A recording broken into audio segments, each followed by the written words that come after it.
Hello, everybody. Welcome to Houdini Hangout. Um, it's kind of a little bit of a different flow for me for the week. We have the Mardini competition that's going on, so I decided that I would stream for as much of the Vellum week as I could. Thought that might be a fun thing to do, and maybe even I'll be able to do some of next week's side effects labs. I think my week is looking very open next week as well, so hopefully that will give me plenty of time to do that. But I do have some other commitments for a couple of the days this week, so I decided I would try to go live as many days as possible. At this point, I'm thinking today, tomorrow, Friday, and probably Saturday. And Sunday too, probably. So I guess most of the week, but I guess we'll see how the week shakes out. But yeah, last year I was luckily quite a bit more free in just my normal everyday life, and yeah, so this year we're gonna it's a little bit different, obviously, the way they're doing it. They're, instead of giving you word prompts, they're giving you node prompts. So we'll be doing the Vellum cloth node today. I was actually talking to Zach, one of my coworkers today, and we were like, what could I do for something interesting for cloth? So I think what we're going to do tonight is some sort of a tearing setup with cloth. And I think what I'd like to do is do some sort of like wind noise that maybe moves the cloth around and tears it up. Maybe even have a couple different like layers of cloth that'll all be kind of falling, either falling or starting like at a rest position on the ground and then going from there. So we're going to try to build that up, see where we can get with it. And then, hopefully by the end of tonight, we'll have a render that we can post to the forum. If you're following along, make sure, or if you're following along with the Mardini competition, that is, make sure that you're getting your thing up there by 12 midnight. And if you haven't done anything yet for today and you're like, oh, I got some time, you should definitely give it a shot. Highly recommend using, if you've got a decent graphics card, using Karma XPU to get some extra speed out of your computer and get some renders out as quick as possible. Obviously, Redshift and is a great option as well. I haven't ever used Octane on Houdini. I've seen it used in Cinema and things like that, but not even sure if they have a client for Houdini. But anyways, something that's nice and fast, just something that can get your renders out quick. Because obviously, if you're doing an animated sequence, you want to get, you got to get them done pretty quick. And there's nothing quite real time yet in Houdini that works in Houdini that I know of, at least. So yeah. And if you see me looking way over to the side here every so often, there's a hockey game tonight, and I do enjoy watching some hockey. So I'm just gonna have that on in the background to keep me, entertained or whatever. I am a Buffalo Sabres fan, which, if you follow hockey, is that's just terrible. It's just not a good thing to be, but that's my lot in life. So anyways, they're just getting destroyed by a team that plays hockey in sweltering temperatures, which is just so weird. But anyways, back to Houdini. So let's get started. We're gonna do some vellum. We're gonna do some probably start with some cloth. Gonna do some tearing setups. I actually did this a little bit maybe a couple weeks ago. I did some tearing and my brain I just had total brain fart, and I couldn't think of like what's the best way to quickly cut some stuff up. So hopefully today we'll have a little bit better luck with that. Sometimes when you're on the spot, you can't think straight. So anyways, just hope we're gonna get a little bit better result today. So let me set my, I think this is there we go. A little bit. This is kind of how I like to have my screen set up.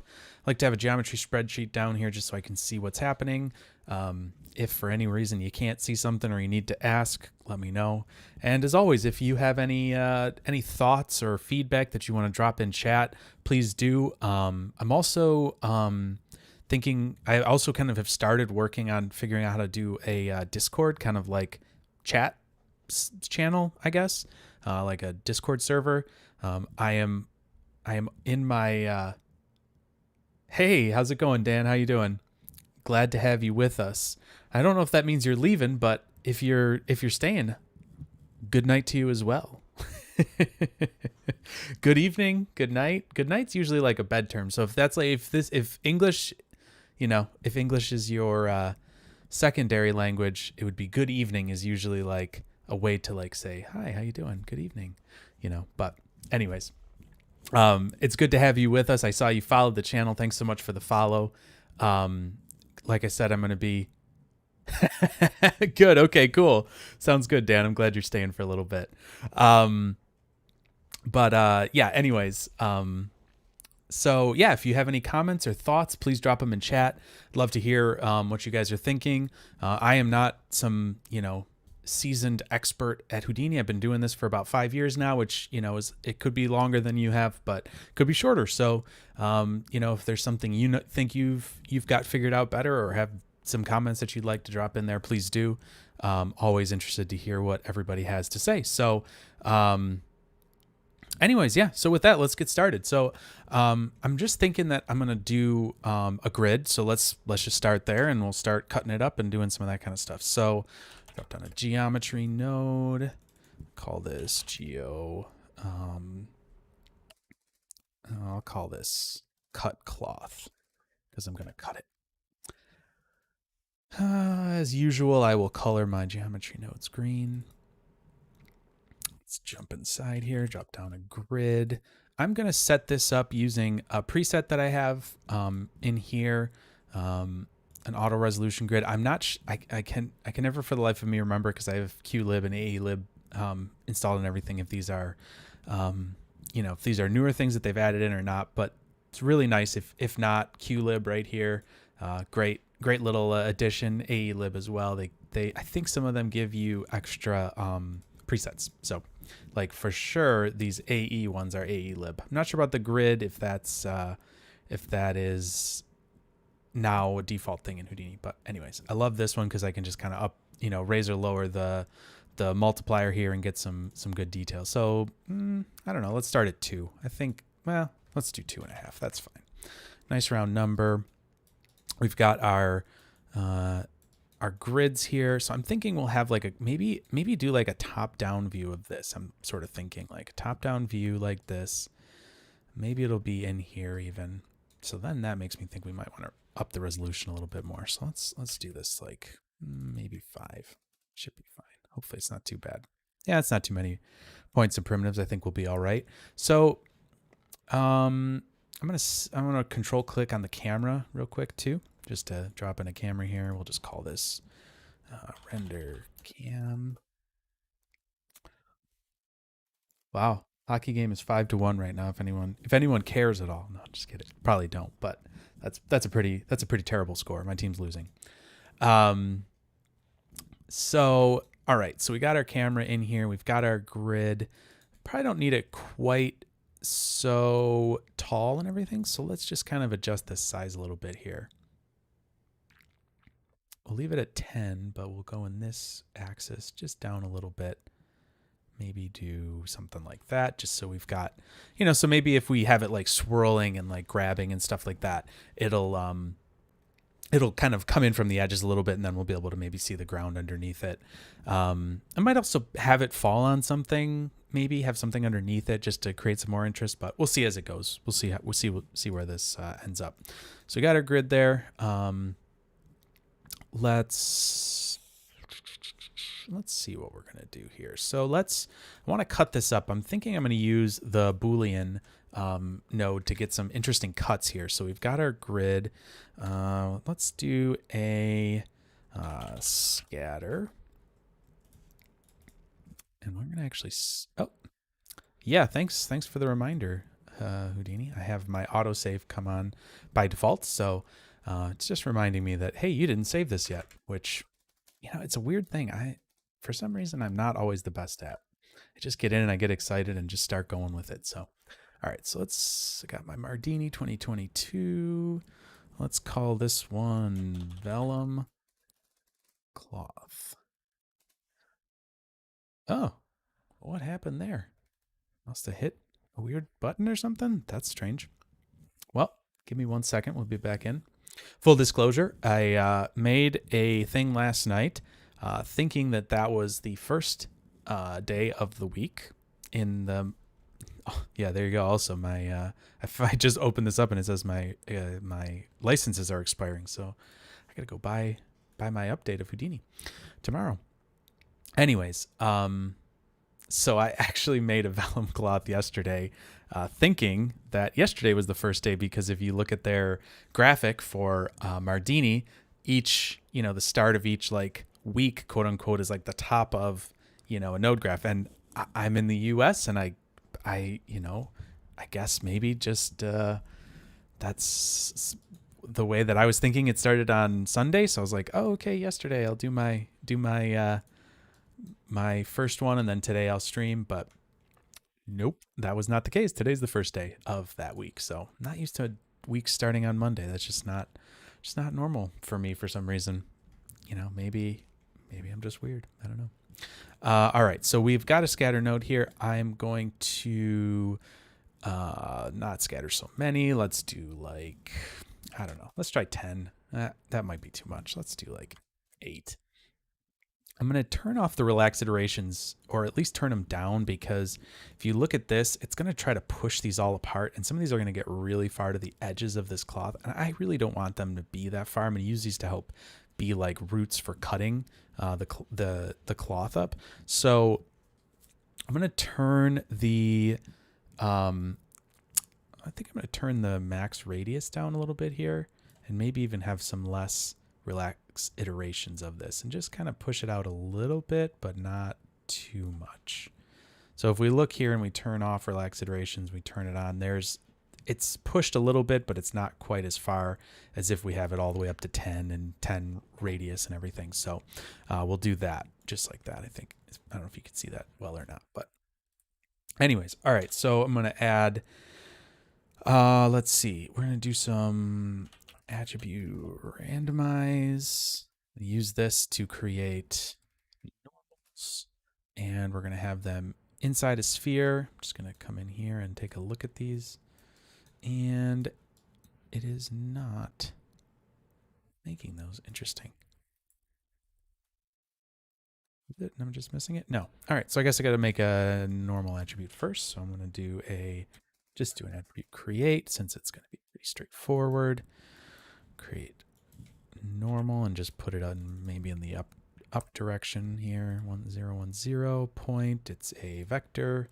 There's our normals. There we go.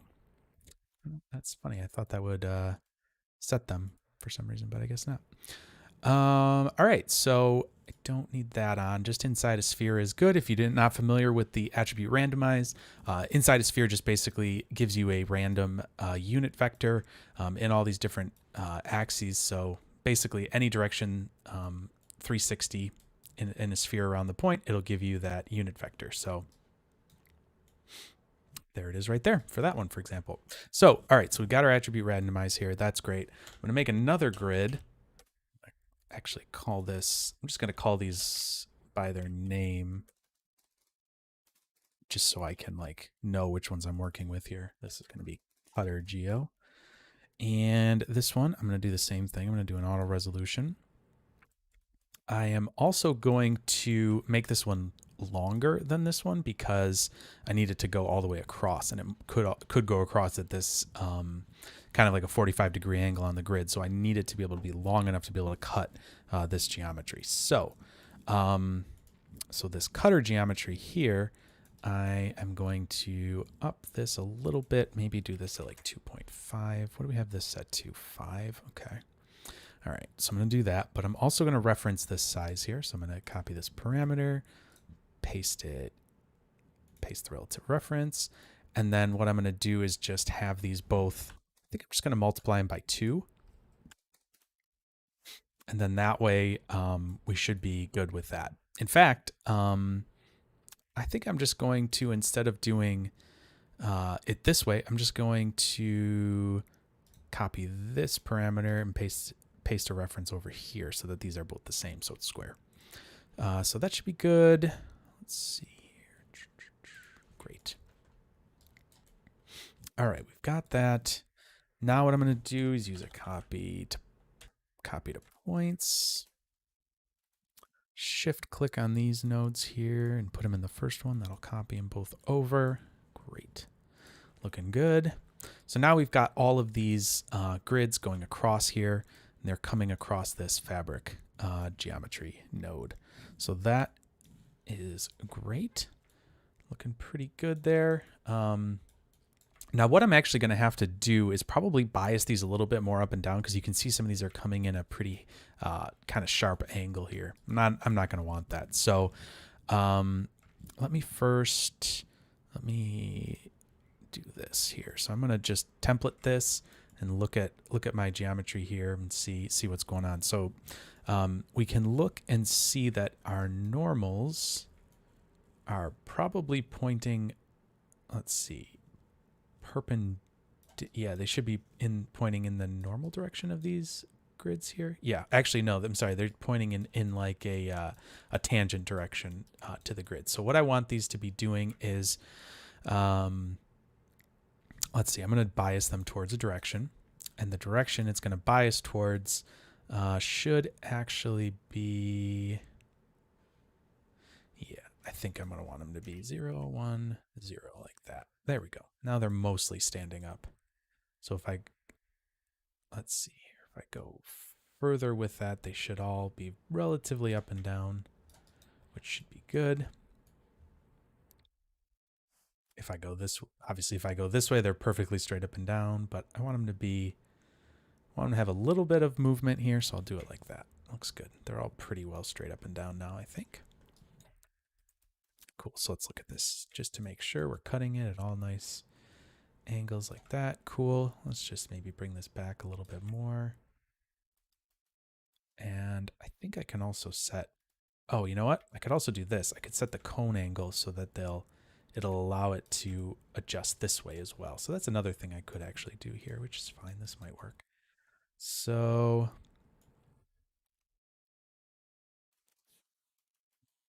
getting a bit shallow again. Let me just see how this adjusts it here. No. That was right. 1 in the y-axis is good. I'm just going to adjust the seed here and see if we get any better distributions that I like, so that they're not maybe so...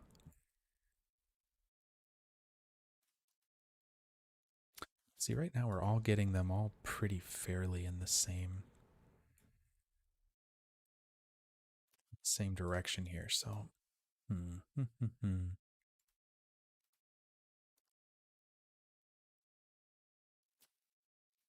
Trying to think. Maybe there's a better way to do this here. Okay, so all of my normals are pointing. Untemplate this just so I can see these better. Let's see here. They should all be sort of pointing horizontally, and maybe, or no, they should all be pointing up a little bit. So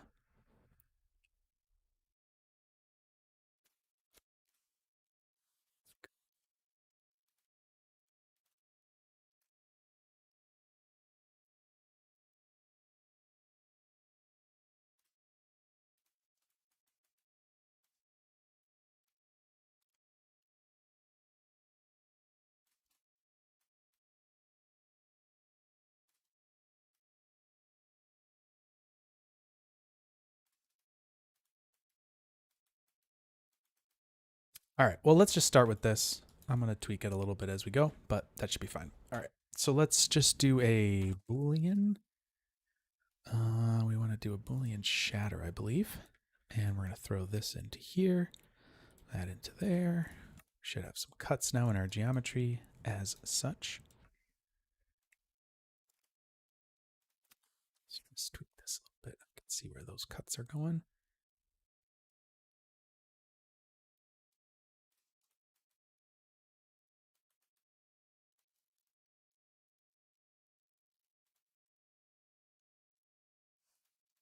All right, you know what? I actually have a different idea. I'm going to just take this attribute randomize out of here.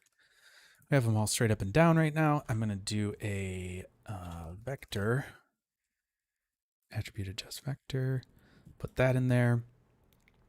And then what we can do is just adjust the direction. We can do, yep, that's fine. We'll do random here, and we're going to change the attribute to n. So now they're going to be random. We can adjust the amplitude on them. And I don't believe that should be good. So we'll do 0 centered like such. And that should displace them a little bit like that. Cool. All right, let me look at this Boolean. There we go. It's starting to be a little bit more interesting.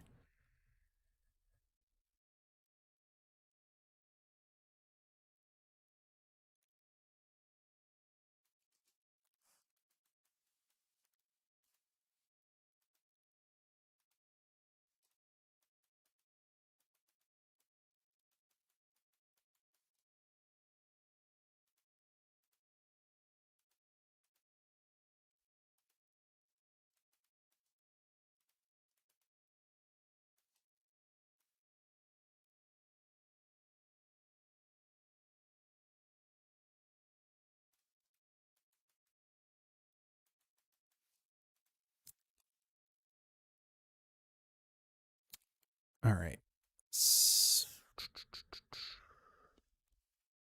Gonna get crazy here. I don't know why I'm struggling so much to get these to angle properly, but whatever. I'm gonna do it the way I guess I can figure this out best is with doing a little bit of math.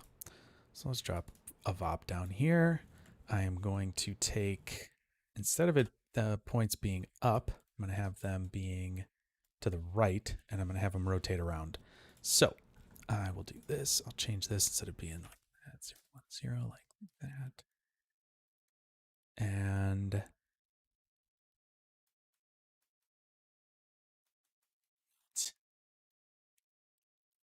okay, so instead, maybe what I can do is change this to be an up. And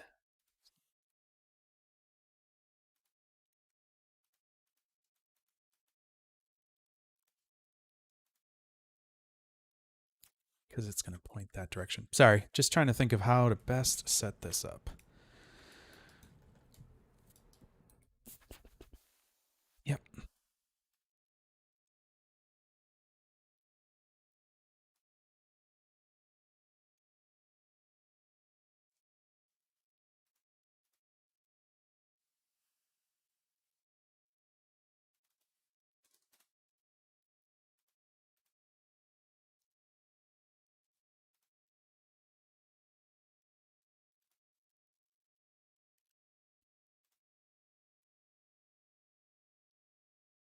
Okay. We're going to do an N, 0, like that. Then we're also going to make an up vector here. Vector. That's going to be pointing 1, 0, 0, like that.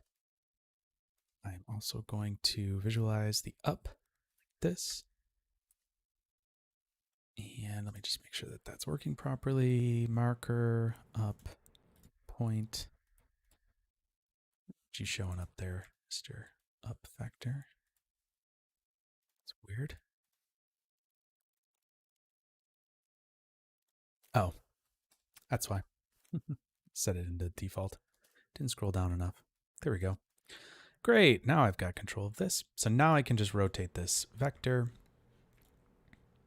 and should actually work.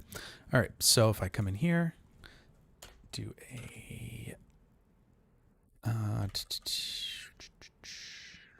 it rotate or is it rotate?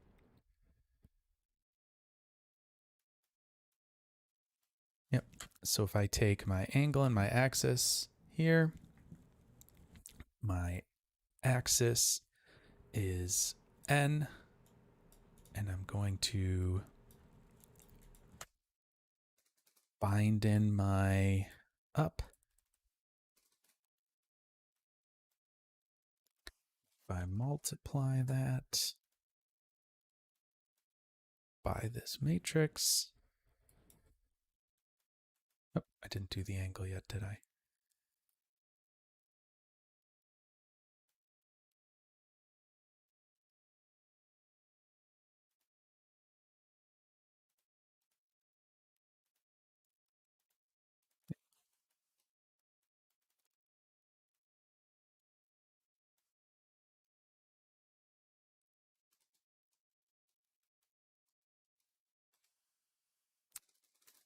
Find export to up.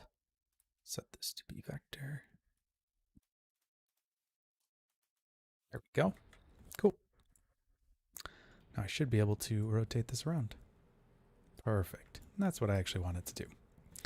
So these are in, what do you call it? Radians. So I'm just going to do degree to radians like such. I'm gonna, let's see.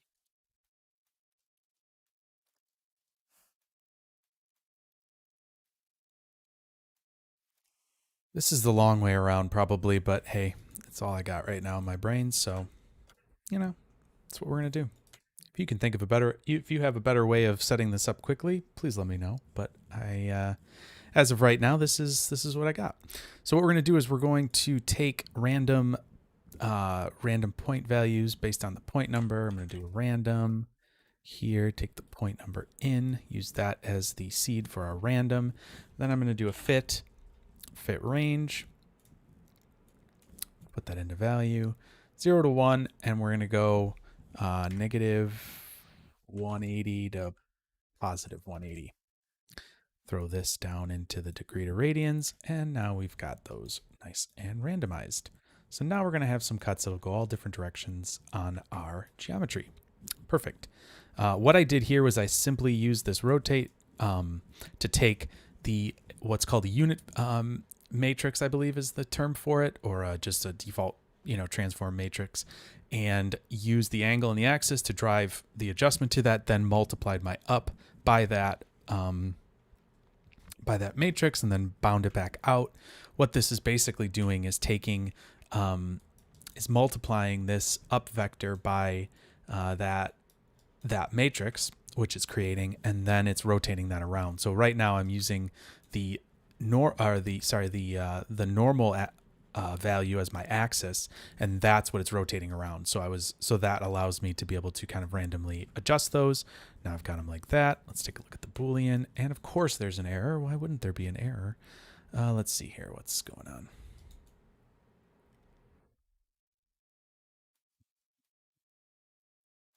I see. Might just have those.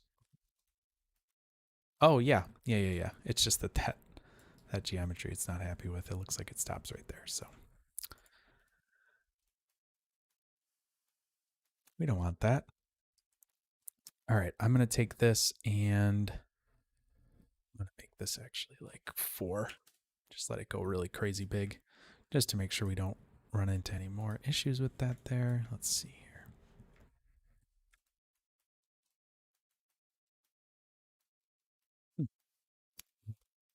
Still getting some issues.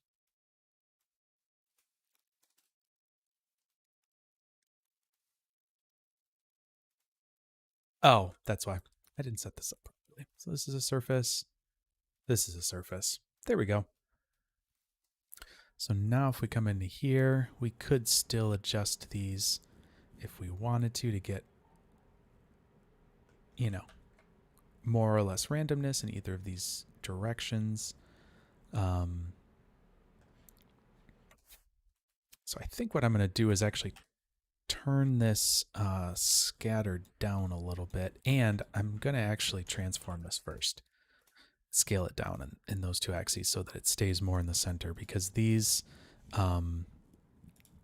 points are actually getting kind of far to the outside, and that's just not creating really good stuff to scatter on. So I'm just going to take this down a little bit here, down in this axis as well, and now they're all fairly centered.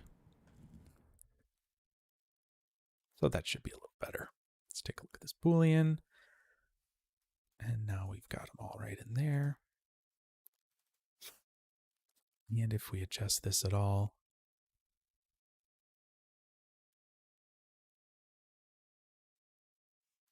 if I do this negative 90 and 90 like that, that's probably a little bit just fine.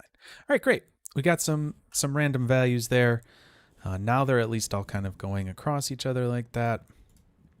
Maybe I made this more difficult than it needed to be, but hey, here we are. The other thing I'm going to do as well is add a little bit of noise into this before it cuts it. I'm going to do a mountain deformer here, just to give us a little bit more visual interest in these cuts.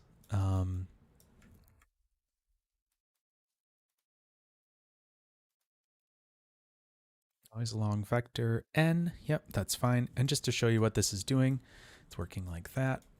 I think what I want to do is make the element size a little bit bigger.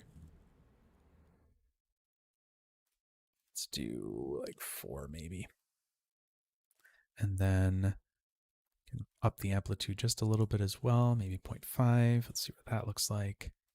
Yep, there we go. Now they're not just straight lines, they're a little bit more, you know, wavy and things like that. So cool, we got that going.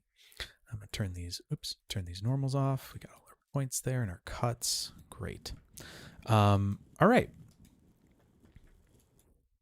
Let's take this and let's get it going into some vellum now. I might make a couple more of these, like sheets of whatever fabric or whatnot, but for right now, this'll do. So let's do vellum cloth. Technically, it's a vellum configure cloth, and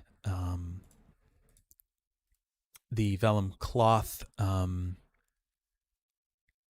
is actually just vellum constraints that are set up to be a constraint type cloth.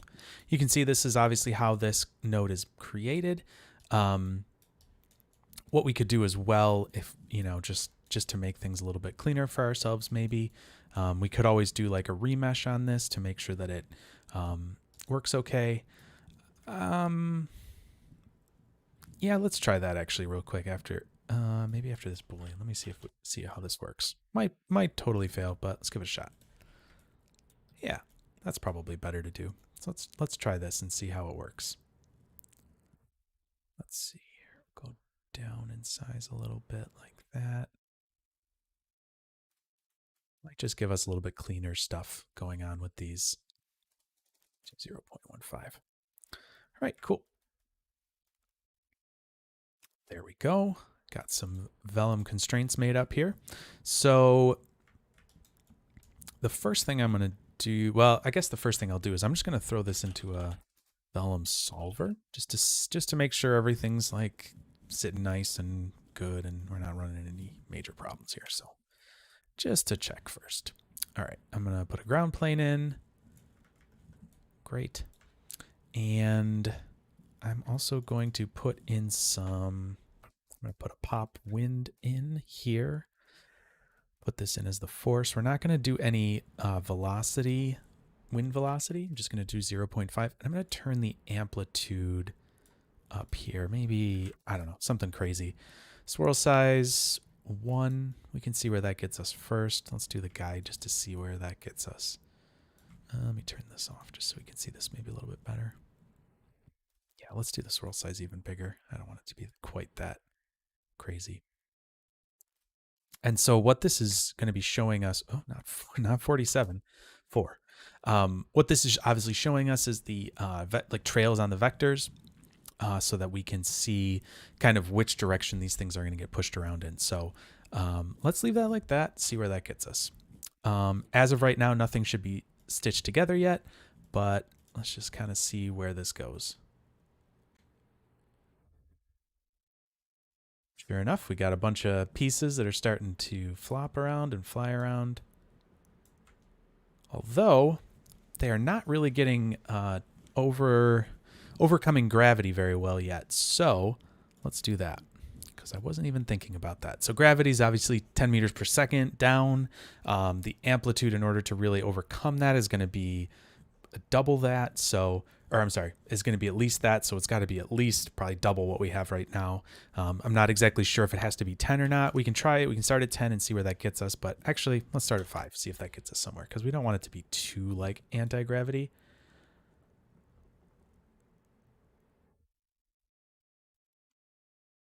Yeah, that's getting kind of cool.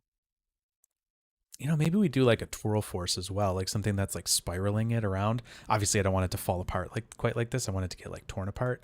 But and so probably what I'm going to do is animate this amplitude in order to make it go up and up. But it's starting to do what we want it to, so that is good. All right, oops. No, I don't want to type. No, false. I hate you. Want to go up. All right, so let's do some stitching here. So let me get another vellum constraints. Throw that down.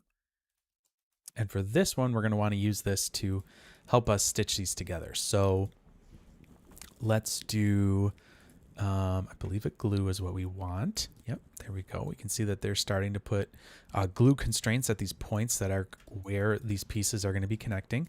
And so we, just to visualize this a little bit better, why don't we just do a connectivity here and just, I could do it up here even, and just see what this gets us. So there's class right there, and let's visualize that. So I'm just gonna hit I and class, and there you go. You can see we have all these different pieces just like that.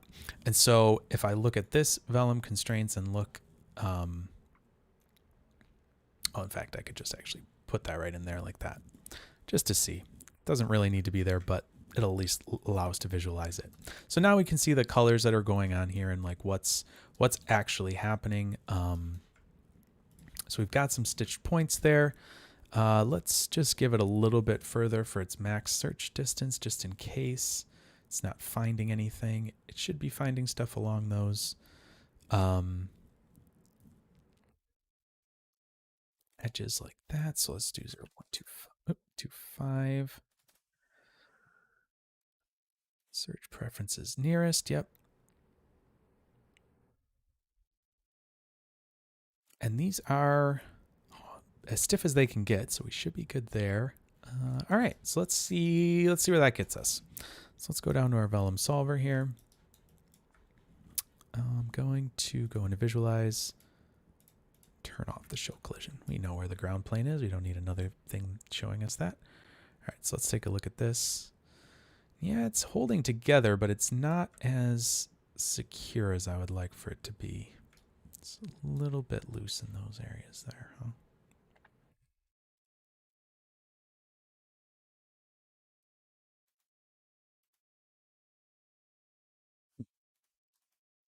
Interesting.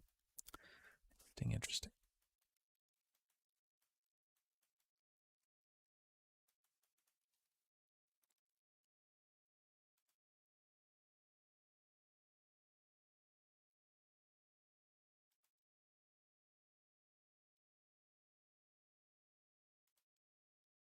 Just going to look and see if I'm missing something here. Maybe this is the one I'm supposed to be using.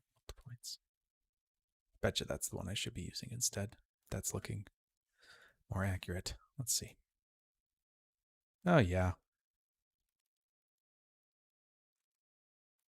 That looks right.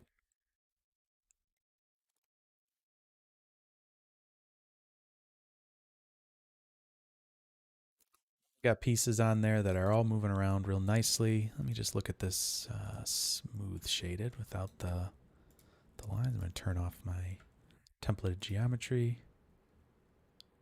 Yep, that looks right. All right. That makes sense. I just picked the wrong one. Let's see. Breaking. Here we go. We want the breaking threshold to be, we can choose which different stress it's going to be, whether it's stretch, stretch distance, the ratio, bend angle, all that kind of stuff. We're going to want to have it, I think, be on stretch stress. Boy, that's kind of a mouthful. The breaking threshold, we'll have to see on that. I'm not 100% sure where that's going to end up for us. Let me make sure that we have this set up the cache memory just a little bit, just so it doesn't reset on us. Let's see here, solver. Okay, just want to make sure that braking is enabled if possible here. Max acceleration, normalize stress. Okay, I just want to make sure there's nothing I'm missing here. Great. All right, let's take a look. See if we get any braking or anything here. Oh yeah, we do. I guess that's too little. All right, so let's up this a little bit more. Let's just go up by 10.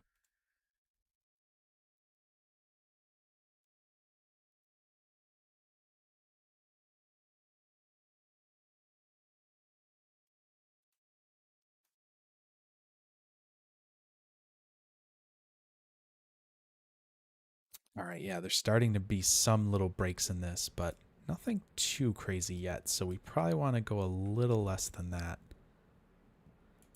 What I'm also thinking is let's get like a vortex or something. Like let's see what kind of pop forces we've got here. It's a pop vortex, right?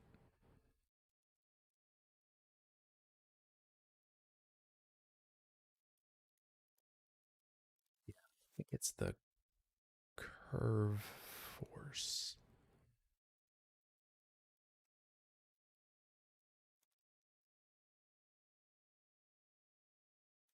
Is it this one? Let me see. Trying to remember all my different pop forces here, but let's see.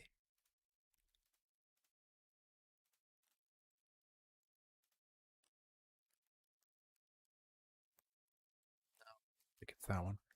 All right, so let's see. Pop force.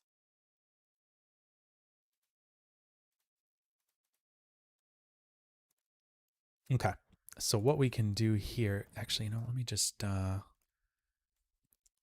separate these out and we'll just merge these together in here like that. I think this will just look a little cleaner. That way it's not, you can kind of see what we got different forces going on in here. Okay, air resistance. Yep, this is what I want. Orbit scale, all that kind of stuff. Great.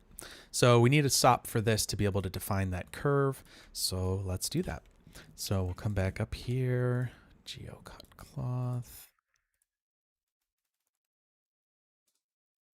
Actually, you know what? We're just going to rename this sim because it looks like we're doing the sim right in there. So that's fine. And I'm going to change the color of it.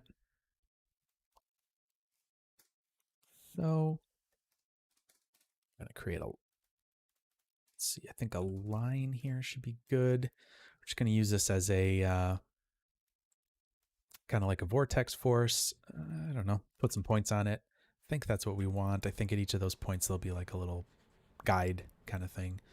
Let's make it, sure, 2 meters, 10, yeah, 10 points should be fine. We don't, 10 points is fine.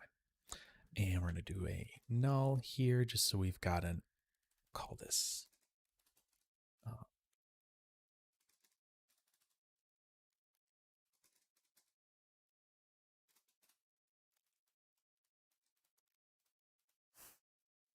Cool.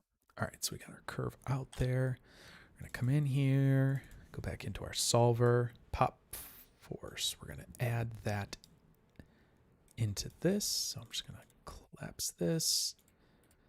Oh, I didn't rename that. So I'm going to hit accept on that and then just go back up just to rename this here. So I'm going to call this sim guide. Well, actually, you know what I'll call this? Force guide curve. That light purple, so I know that it's it's something to help kind of figure out this, some sort of guide for the sim. All right, great. So we've got this curve force here. So that should be good for us. I'm going to turn off these guides just so we're not looking at all that craziness. And then this looks like this is our curve force here, which is great. However, we are not seeing our grid anymore. There we go. All right, so let's just hit play and see what starts to happen now. Might not be anything. I might have to set some of those parameters a little bit better, but we'll see where we get with this. Oh, there we go. All right, so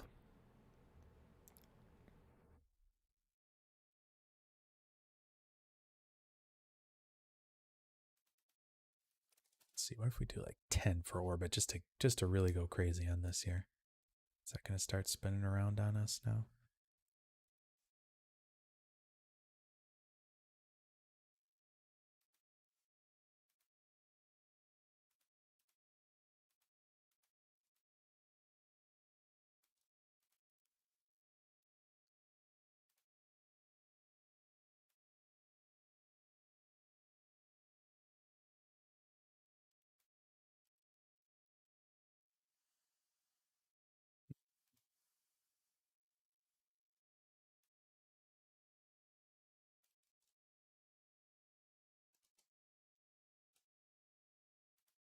All right, so I'm just looking at what's going on here, just trying to see if there's something I'm missing why this isn't orbiting.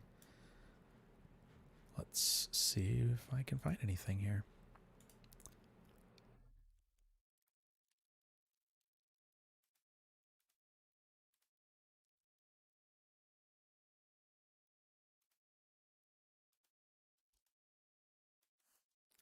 See if I can do this first. I'm going to take this line. Oh, you know what? I think there might need to be some attributes on it, actually, now that I'm thinking of it. Let me just go back in here. Let's do what I should have done from the start and just hit the question mark and just take a look at this real quick. We'll look at the help here real quick and see what it needs.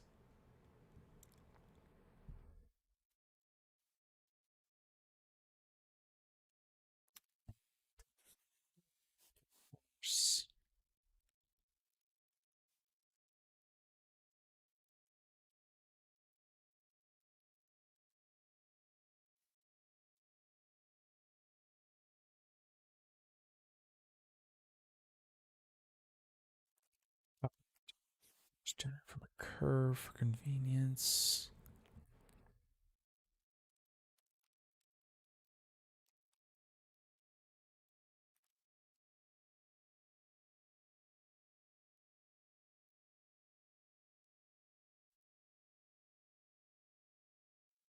Okay. So that's one thing. It needs to be inside of that. It needs to be inside of this. So let's see here. Max influence radius. Let's go crazy with that. Let's really up that a lot. Let's do 15. Oh, this is probably what it is. I bet you the air resistance isn't high enough. There we go. That's what I'm talking about. Now we got some curves going on. Nice. Crazy curves. All right, so let's do something here. So that we can set that probably lower. Let's do 2.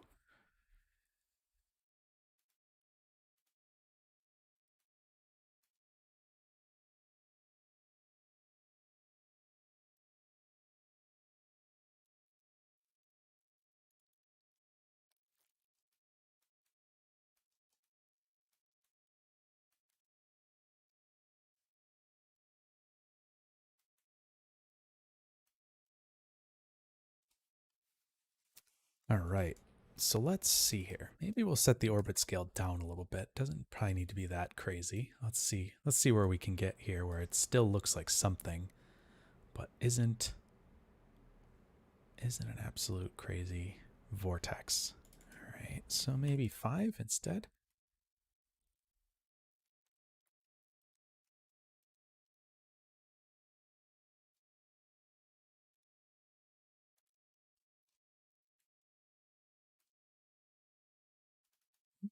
Guess maybe 8 or 10, somewhere in that is really going to be where this starts to work.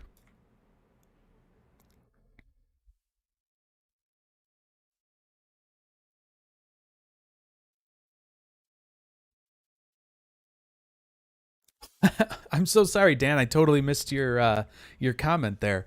I'm yeah, pop axis force, maybe get a force circling that instead. Yeah, so this is starting to work. Obviously, we could probably almost make like a cloth tornado out of this or something. I think could be kind of cool. It's kind of funny looking, spinny cloth. We got the noisy stuff going on in there, which is kind of wild. All right, so let's do follow scale. Let's up that a little bit more because we want that to go up, right? So if we do this and start to like actually get it going up in the air, it could be kind of, yeah, yep. Now we're getting somewhere.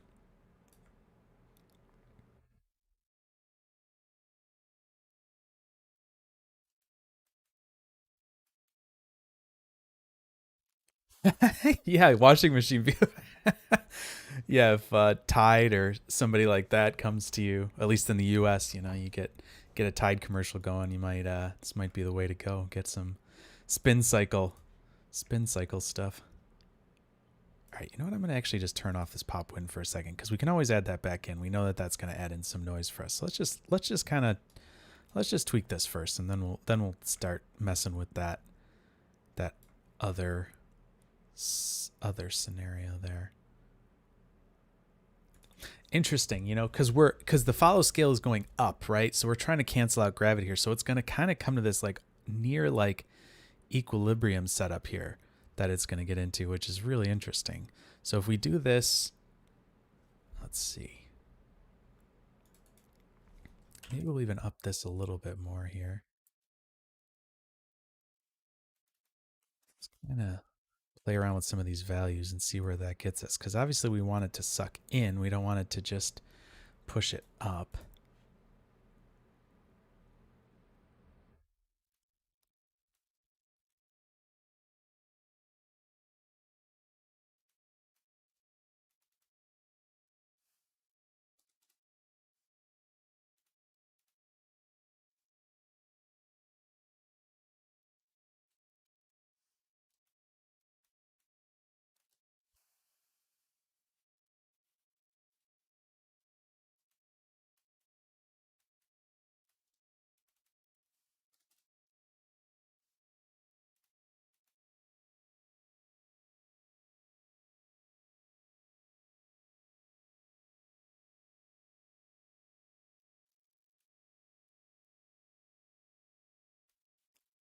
It's kind of trippy to like follow it around like this.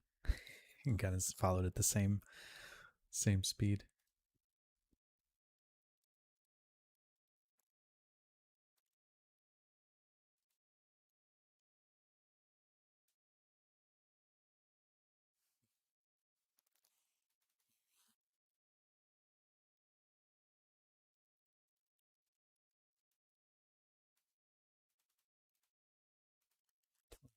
Down here, see if that does anything different for us. That to be so wide, we could probably do 5 for the radius on that because I think it's only like 10.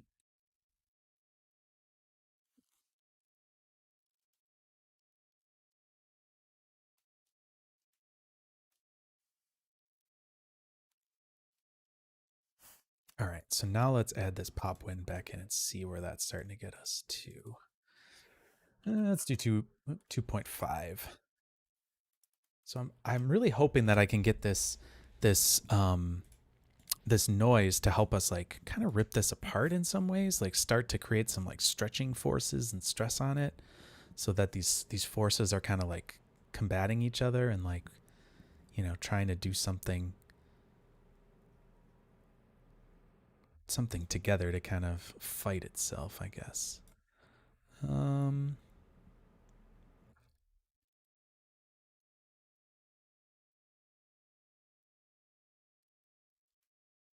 The other thing I was thinking could be kind of cool would be doing something with like, instead of it, because now it's just kind of getting into this like ball in the middle here, and it's kind of getting wacky. Not my favorite thing ever when it does that. Let's see. Let's see if we put some more amplitude into this.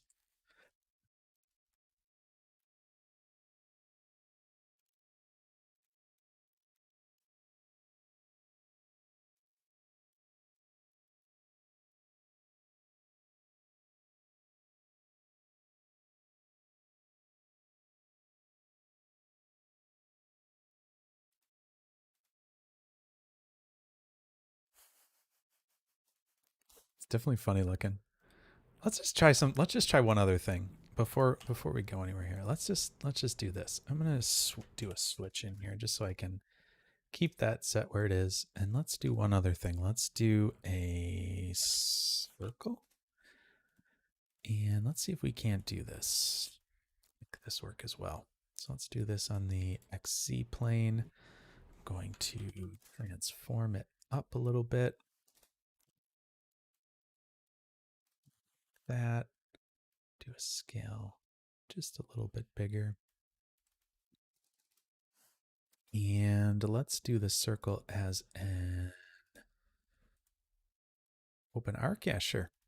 And do like 36 divisions on this. How far is that? Yeah, that looks pretty good. All right, so let's see let's see what that does. Just kind of curious how this could, yeah, look at that. That's interesting looking. Oop, let's do 2.5 here and see where that gets us. I have, trying to think of how this is going to work.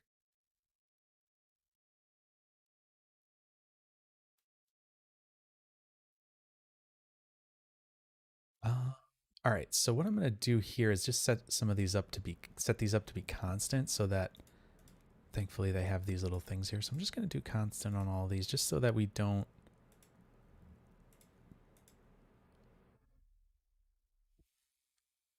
Actually, that one we might want to keep the same.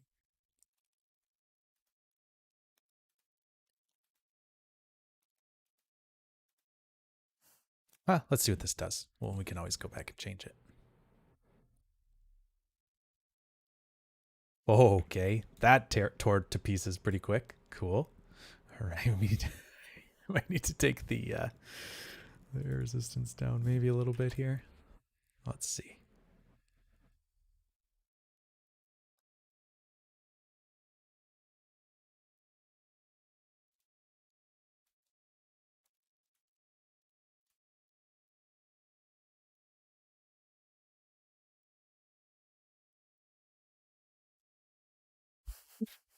Got a couple points that are angry. They're sticking together still.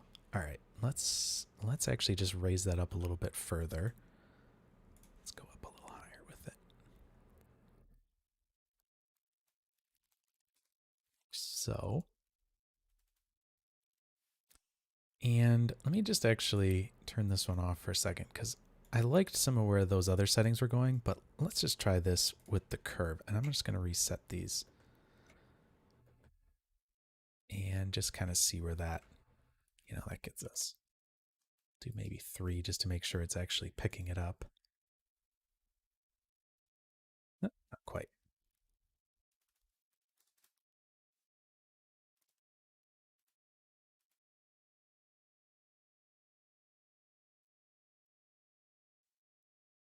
Okay, so suction, let's do 2. See where that gets us.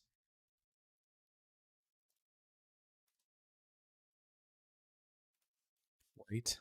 All right, let's just reset some of these things here just to make sure.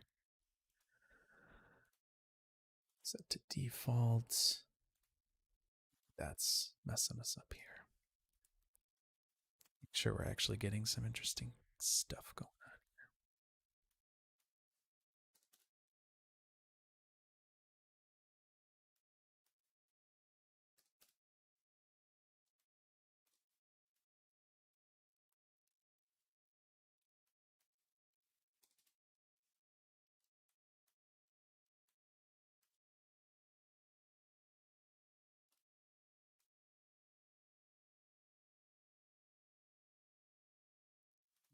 Probably too high on that.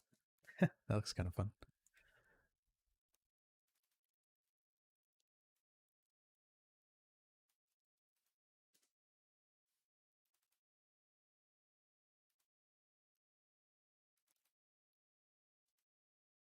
There we go. Okay, now we're getting somewhere here. Looks like we're actually getting this stuff to come up.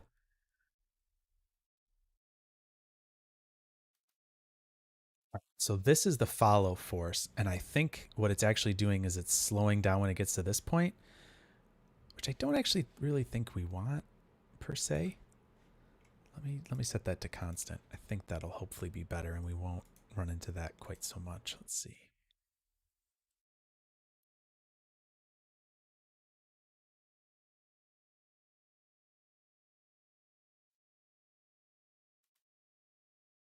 Oh, yeah, actually, this is the one right here, force along length. We don't want to do that. Let's do constant.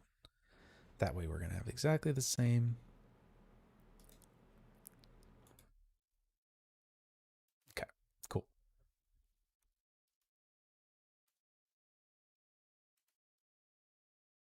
Set this back first. Okay, so this is how it is when it moves away from the curve, right? Right. So these are all distance from the curve to the point. That's what these actually are. I was thinking that these are doing it along the curve, but that's actually in the global forces, the force along length, which we don't want it to do. So, all right, cool. So individual forces, suction force fall off, it should be the lowest, the closest it is, and highest the further away it gets. Cool. Looking like something.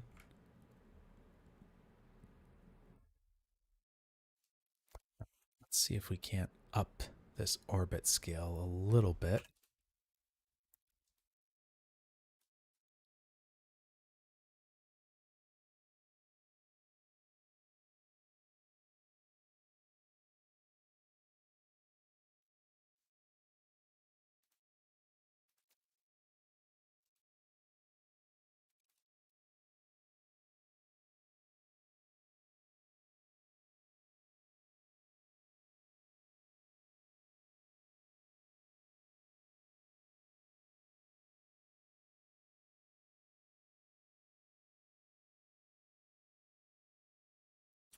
Do you know what I think? I'm also going to reduce the suction scale. I don't think I want it to suck up quite so much. See if we can't have it orbit without sucking up so much towards it. See how that goes.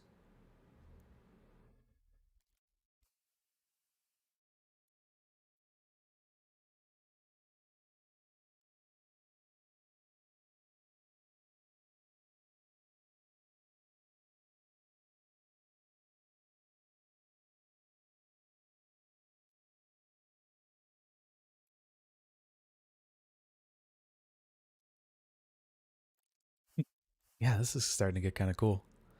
I'm liking where this is going.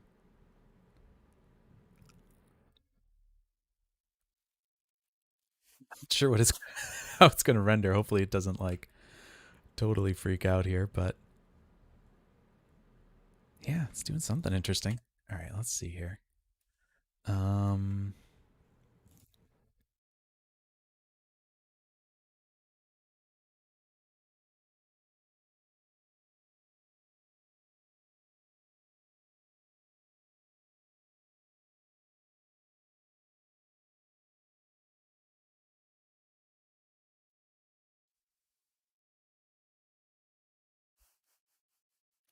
Certainly a pretty weird looking thing.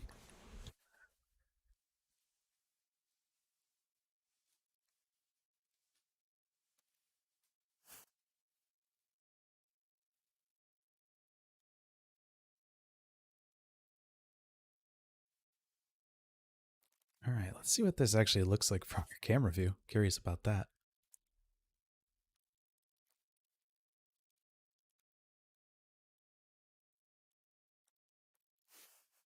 Probably going to need to move this out a little, huh? That probably won't work so well. Yeah, I think we're going to do it more like this, just because that orientation is going to be a bit more interesting like that. Well, it doesn't look like it's tearing itself apart, unfortunately, but we're getting somewhere interesting.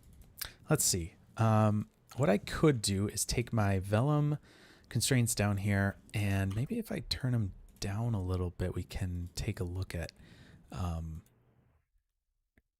maybe some of this will start to tear apart. Hard to say, but let's see.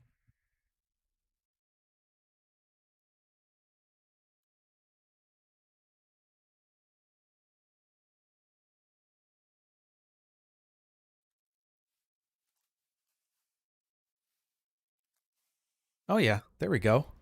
Now we're getting some tearing. Fortunately, it's like it's a little crazy. All right, let's change some stuff here. Let's try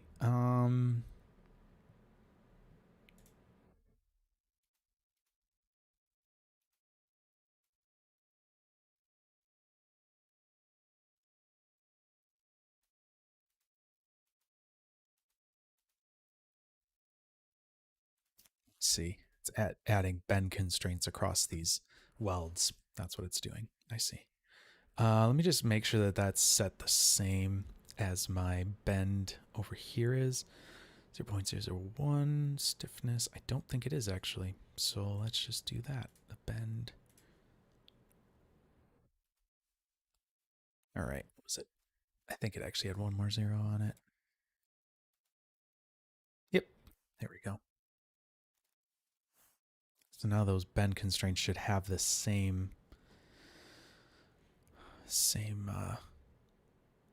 amount of bend as the rest of the thing, so it shouldn't actually be like maybe holding it up any more than it should. All feel like more of the same cloth now at this point. It shouldn't feel like those seams are any different.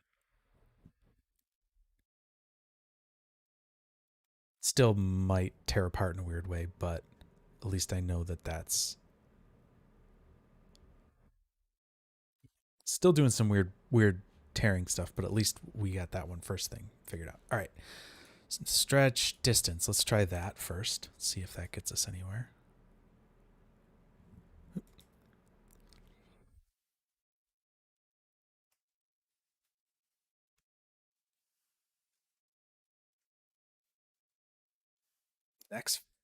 Next bothering me. Shoot. I think I'm hunching too much.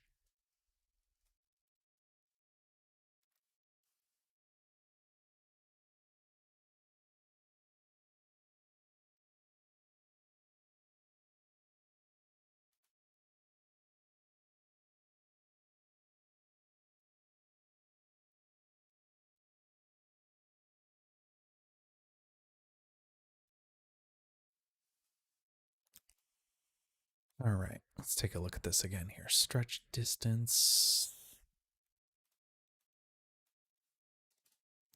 We do that a little less. Maybe that's going to be better. Fortunately, I'm just kind of winging it through this. Hopefully you're enjoying seeing this process to some extent. There's obviously a lot more you could do with some of these things. I think what I'm going to do in a second is put a couple layers of cloth in here, just so that we can get some more interesting effects going on and it's not just one piece. Didn't mean to do that. To go here. Well, you know what? I'm just gonna go in here and see what our handy dandy help says about those different types of breaking.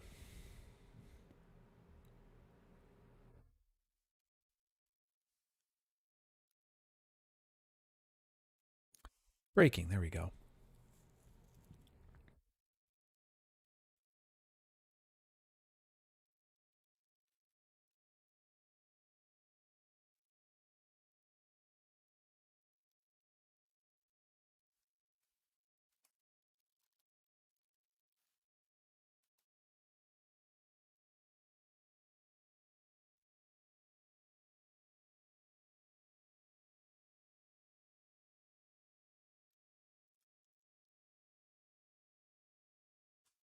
See if I can visualize any of that stuff there. Let's see. Visualize stretch ratio. Turn these guys off so I can see what's going on here. Let's take a look. What's our stretch ratio?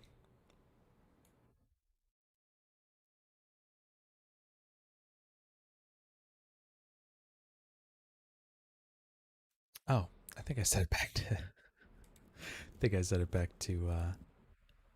No, I didn't. Stretch ratio. Interesting.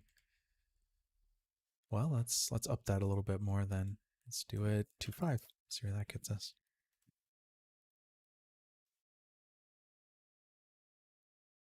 Oh, okay, right here. I see. So we can actually use this to help us visualize. I see. We can use this to help ourselves visualize what the ratio is. So let us, first I'm just going to set this way up, just because it hopefully won't get to that point. And then we can just sim here for a second, see where our stresses get to,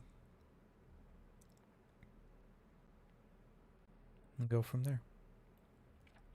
Right now it looks like if our stretch ratio is over 0.1, it's going to turn red is my guess at this point. So let's just hit stop here real quick. Just see what we got going on here. Yep, blue is not going over that. So let's see here.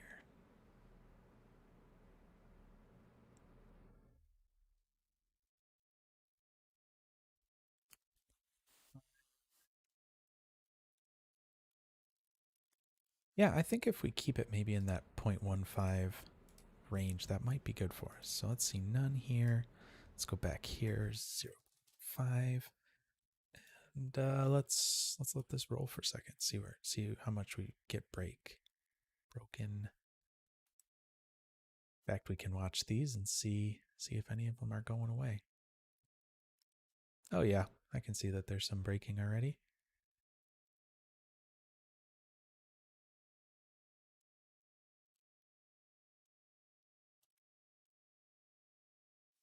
Yeah, maybe we do it just a little higher because that's kind of breaking a little bit quick. So let's do this at 2.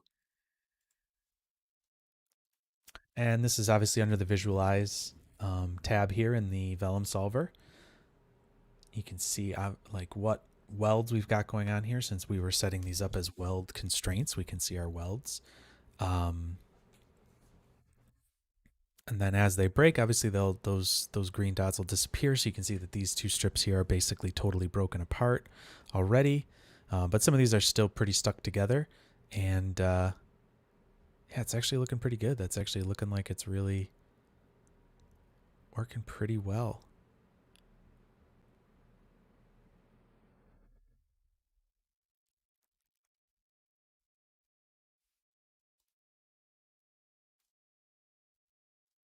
It's pretty cool. That's doing some neat stuff. I like what's going on here. We're getting some like strips of fabric moving around and doing all sorts of different things. That's getting pretty cool. All right.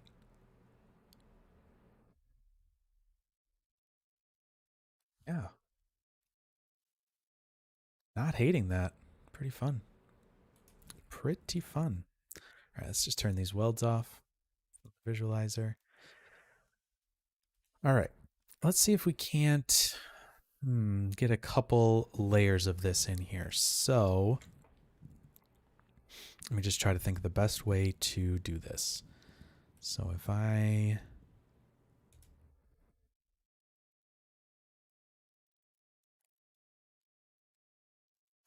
Yep, I think I got it. I'm going to do a duplicate. I don't know. Let's do 5. What thickness do we have this set to, just so I know? I don't think I even looked at that. Thickness.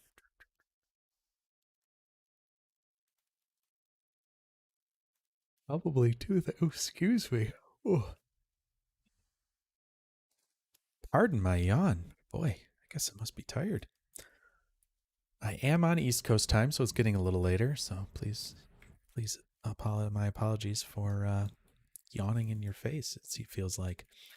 All right. I'm just gonna take the thickness down. We're 0.15. So why don't we just do that? We'll use that as our.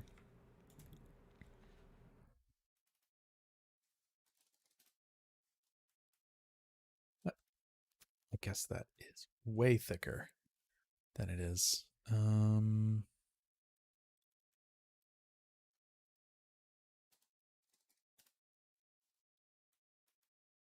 Yeah, that's fine. We'll use that. That'll work. So we've got a few different layers there. Great.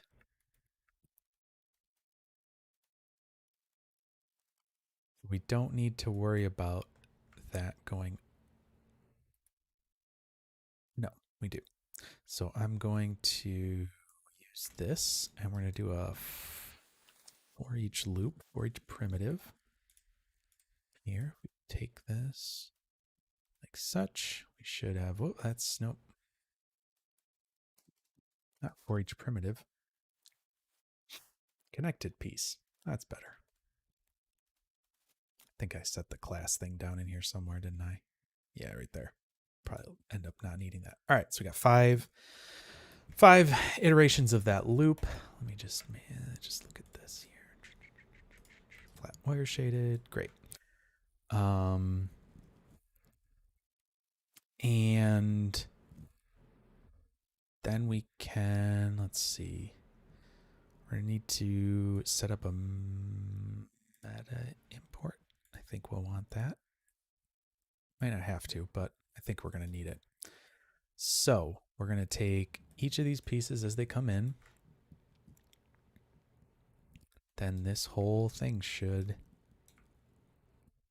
happen for each of them. So I should be able to do this and this, and then take this out. Let's just see. You there. Can put that like that. All right. Let's see how that works. Just gotta stick these all in a line again here.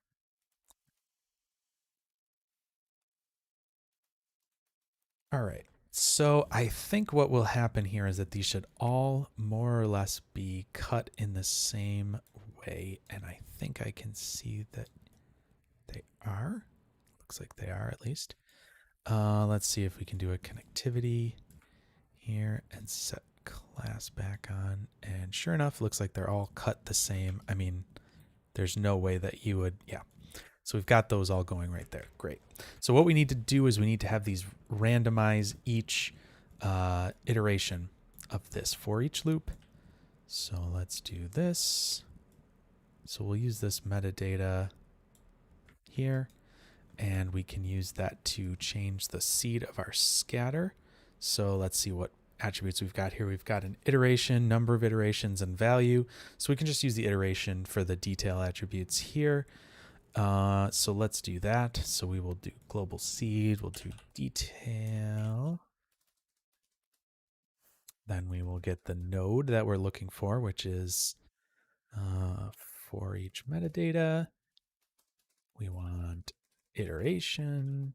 We want the 0th attribute of it. And hopefully that's going to randomize it. It did. Wonderful.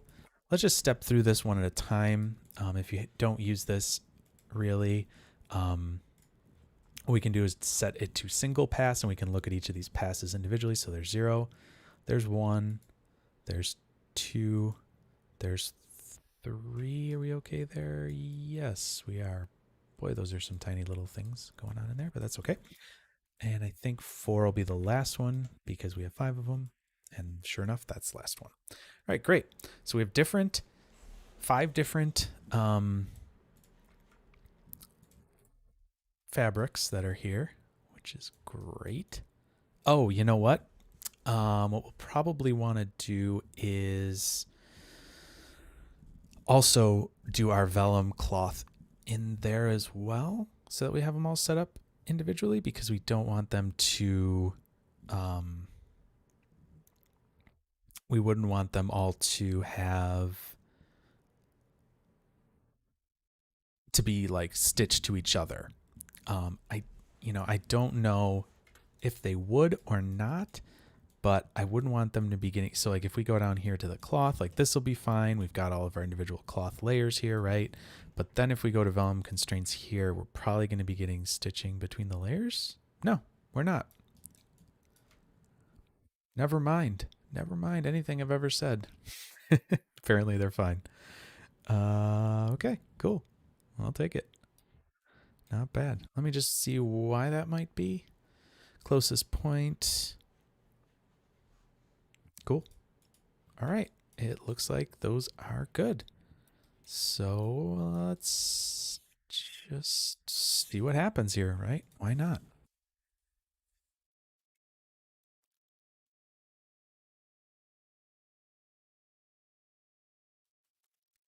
So they should all start sort of in the same world, right? And because they're all going to be getting the same noise applied to them. But once they start to break and do some things like that, they should change a little bit. In fact, what I'm going to do here is, let's see. I'm going to up here do a color.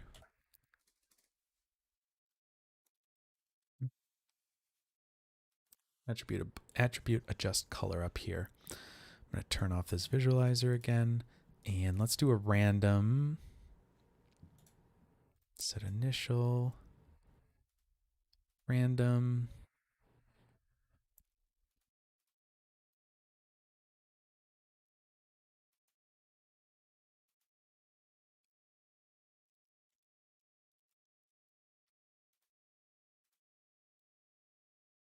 Oh, I can do that right here actually, since we're already setting the connectivity. I can just use that to drive this, and we can do set by class. That should give us a different random color for each of these.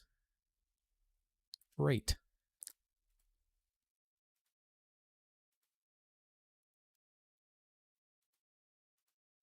Weird. Okay. So there we go. We got some different colors, and then that way I can just sort of use this to see, what exactly is going on here. All right, that.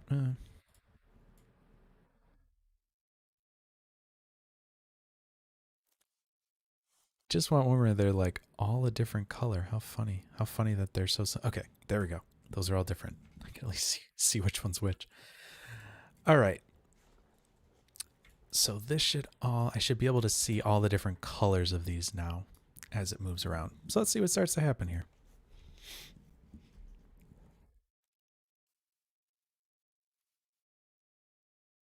In fact, I'm going to turn off. Just have it be smooth shaded. Oh, that's interesting. Color going on in the middle there. Like poked through. Might need to up the substeps and some constraint stuff on this, but we'll let it go for right now.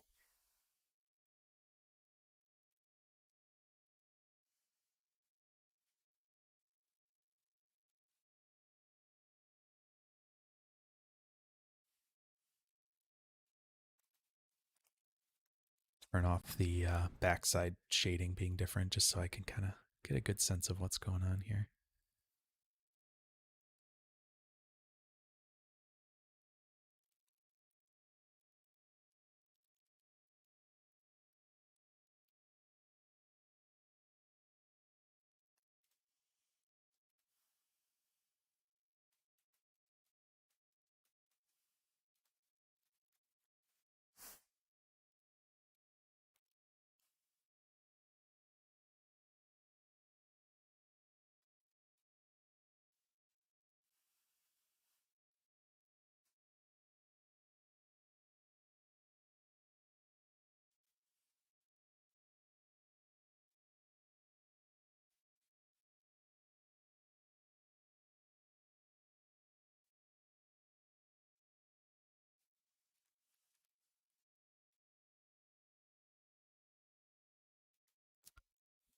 Let's see what this is starting to look like.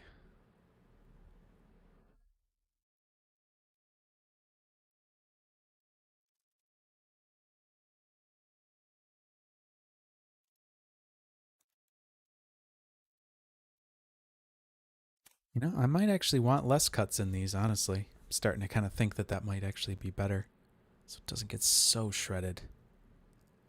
Luckily, that'll be pretty easy to fix. Just lower the number of scattered points.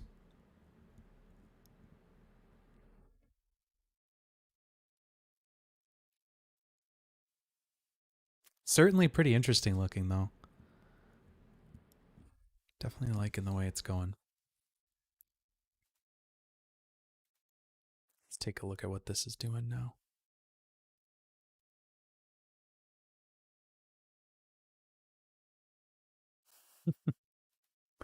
Wild.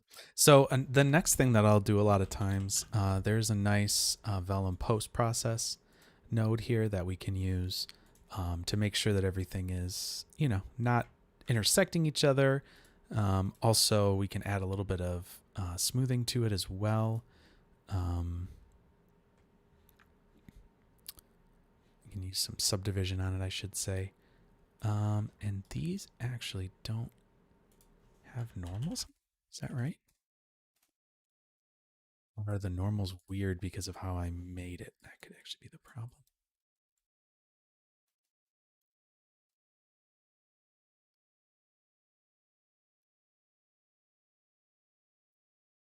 Yeah, it doesn't look like there's any normals on it there, so.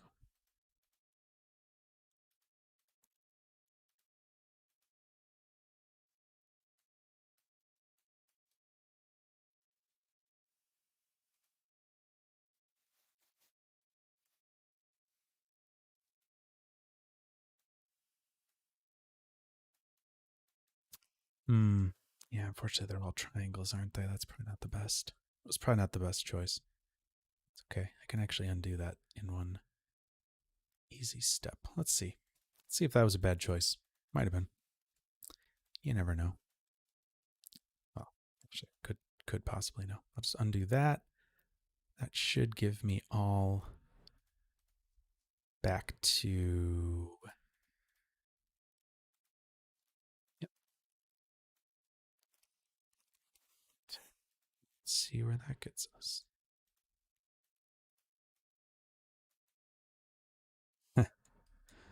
Yeah, that's interesting looking.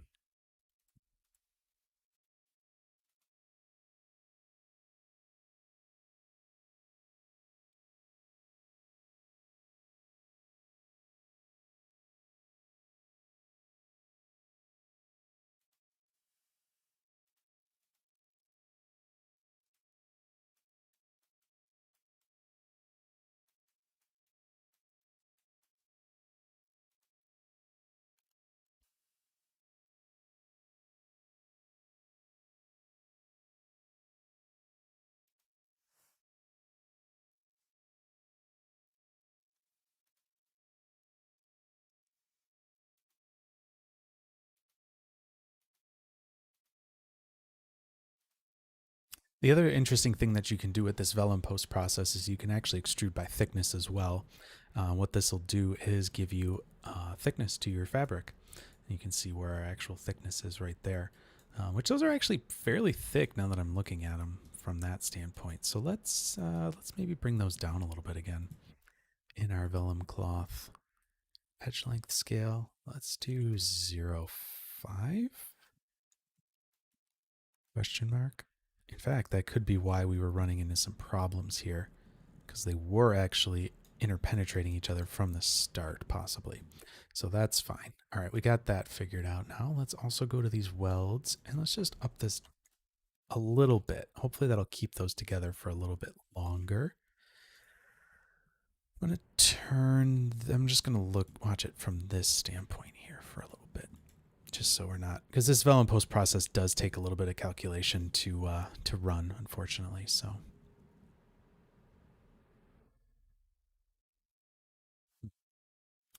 some interpenetration there. Interesting.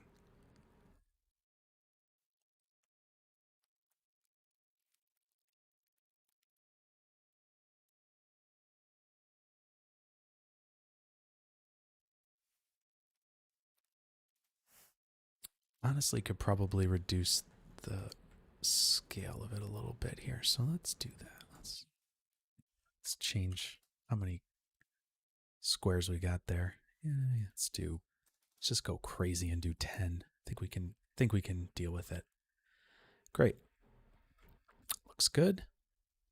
How does that change this cutter geometry? That is a question I should have asked. Does not. So let's do that as well. Just to make sure we're getting good geometry there as well, so that these cuts across are working the way we want them to. Cool.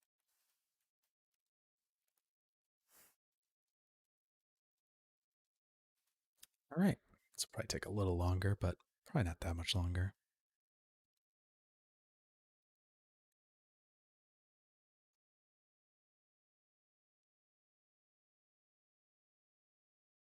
Interesting. Those breaks are happening much easier, which I guess makes sense because there's more points, maybe more less chance to keep those stresses from, ripping each other apart. Possibly, might have to up that break stress.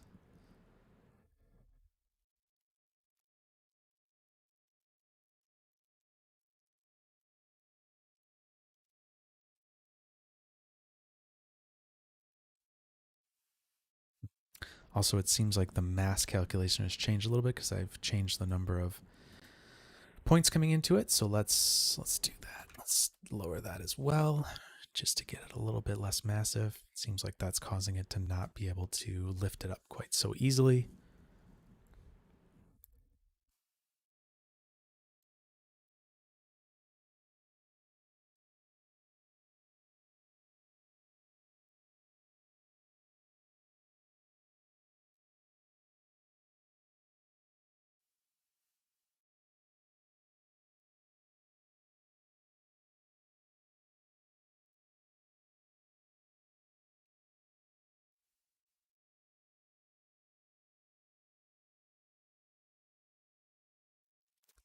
Just taking a look at what's going on here, seeing how this is going. All right. Pushed it a little too far. Let's see. Set this to 8.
Going to up the strength of these.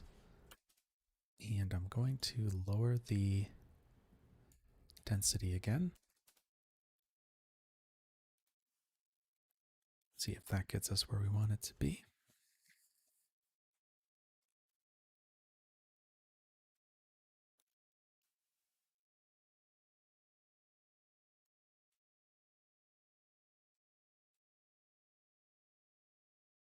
If not, I'm gonna just up the air resistance a little bit on that force, and then hopefully that'll be a little bit better for it.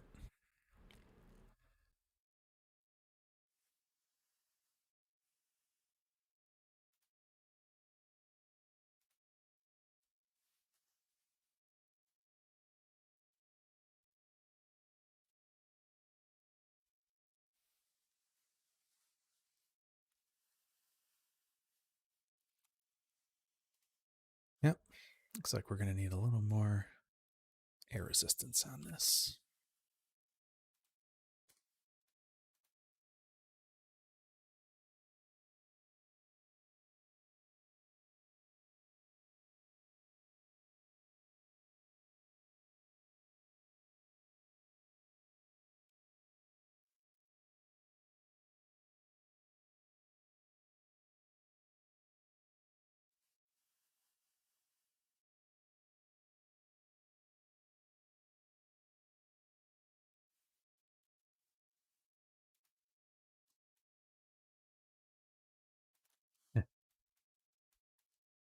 It's definitely interesting looking though, still. Still doing something. Go a little further.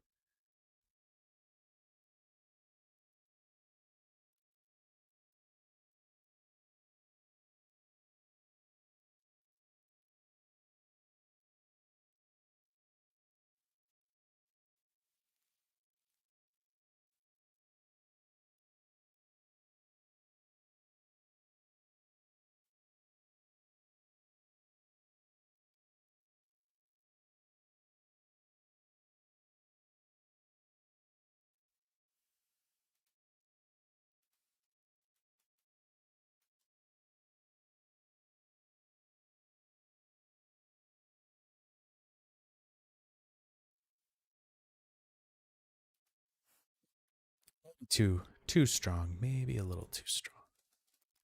2.5 for that. Also going to just, again, reduce this a little bit more because we did put our resolution of the grid down as well, so that's also going to affect it. So it's all a balancing act with these simulations like this. It's always, you got to kind of figure out which parts of it are working, which parts aren't, and just kind of slowly adjust some things back and forth until you get it right where you want it. At least that's how I find it to work best.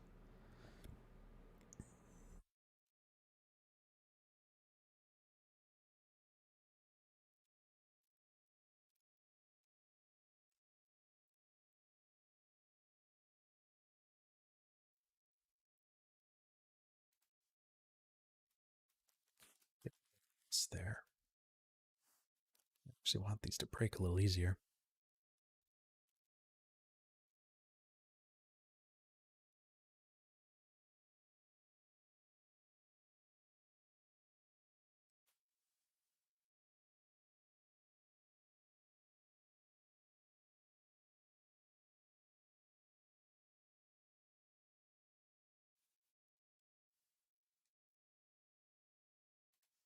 I think I'd like to see a little bit of them break at first. Let's just kind of keep reducing that just a little bit at a time.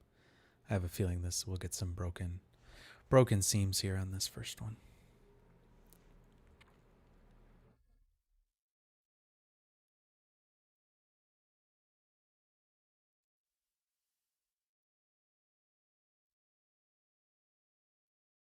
It looks like those are starting to open up now, so that's good. There we go.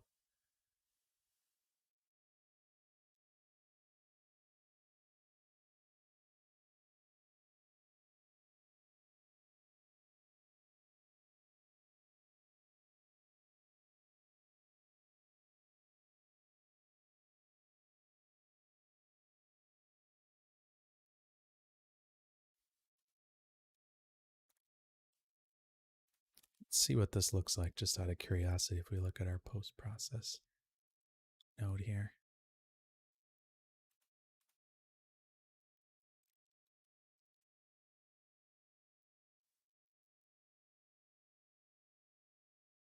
Pretty cool.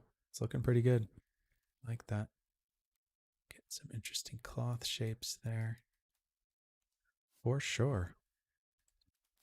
So I was playing with some cloth stuff last night, and the one thing that's really, really nice about this is that so you can obviously, do your simulation here, let everything kind of get to the point where you like it, and then to do your Vellum post process, you can use your cache node and set that into the, run in the background, save in the background. And in that mode, it'll do all of your cloth calculations without having to, you can still be working and stuff like that, but in the background, it's saving out all those higher res cache files, and then you can kind of just keep working as those go, because the new labs,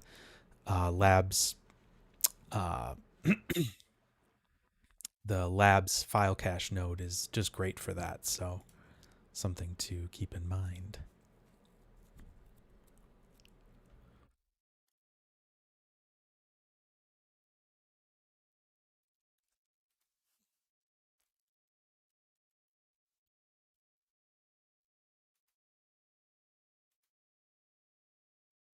The one thing that I don't really like is when it gets to this point here, it starts to really feel kind of crazy. A little, maybe too twisty, maybe? I don't know. Let's see what this looks like with the higher resolution fabrics and everything.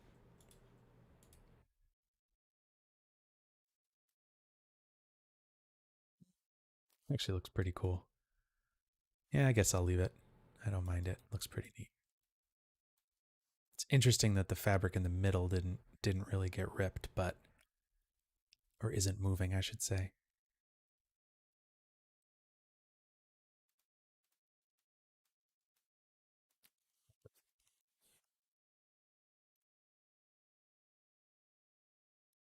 It's interesting. It just kind of stays there.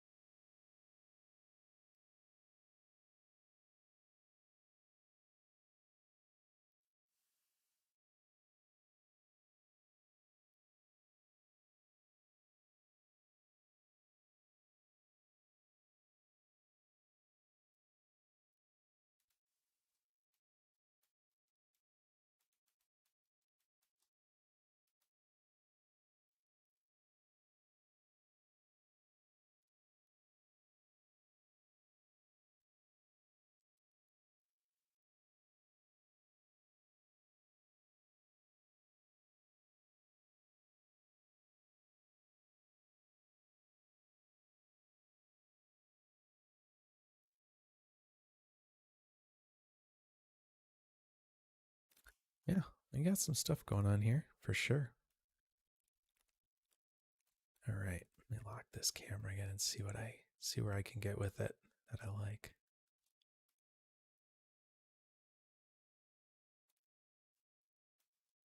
Yeah, it's pretty interesting.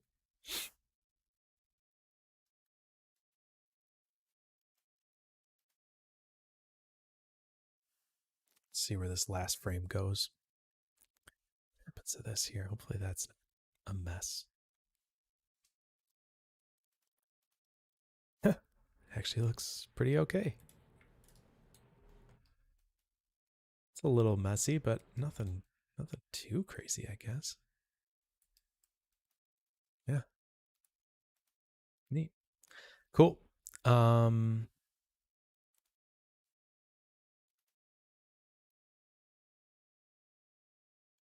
Just go back to the beginning and just make sure that there's nothing too crazy happening here.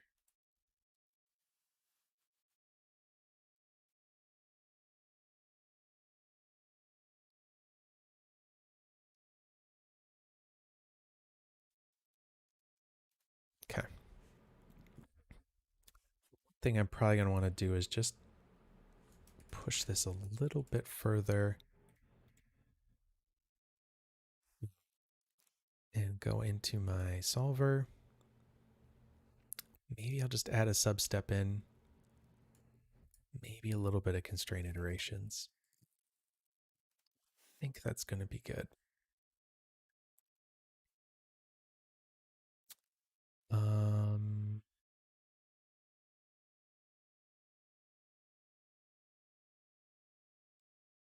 Okay, so this is the only thing here. Post-collision passes is the number of stacked plus, they recommend the number of stacked layers plus 2. So I know that that's going to be 7 right now. So we'll do that just to make sure that we don't get anything too crazy going on here. Let's just let this kind of do its thing. It's going to be a bit slower, but that's all right. No problem there.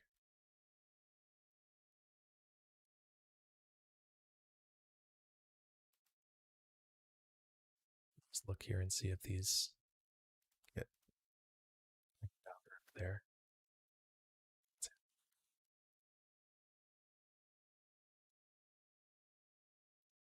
Yeah, look at that. Pushed it right. Looks like it pushed it back apart. Those maybe are open holes. Hey, look. Yep. Yep. That's an opening for sure. The other ones look like they're good. So, okay, great. Looking good. So why don't I put a file cache down right here. I'm going to call this Vellum Sim Cache.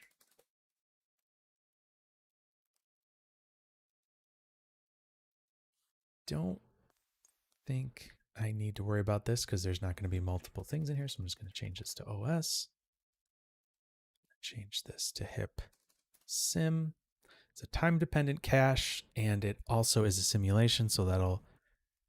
actually, no, it is not a simulation, but if I do this...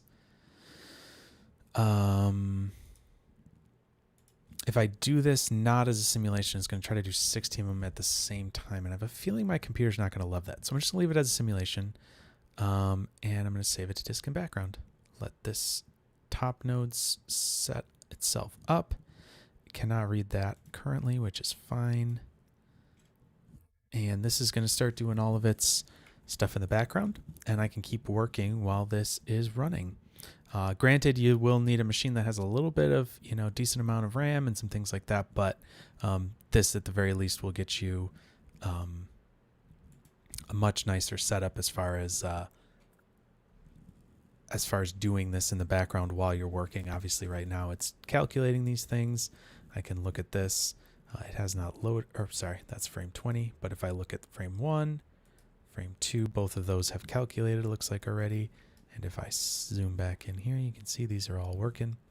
So as these go through, it'll start writing them out to disk, and I can load them in, look at them, do all that kind of stuff. So let that go in the background. But for right now, we'll just, Actually, I don't want to do that Vellum post process. I am going to go up to here, and then I can use that as part of my process here. Now this is actually doing the simulation as well in that step now that I'm thinking of it. So unfortunately, that's going to be a little bit crazy. So you know what? Why don't I take this as a break, time to take a break, get myself a fresh cup of decaf, and be back shortly. I'm going to let this run for a while. I should have quite a few of these frames done.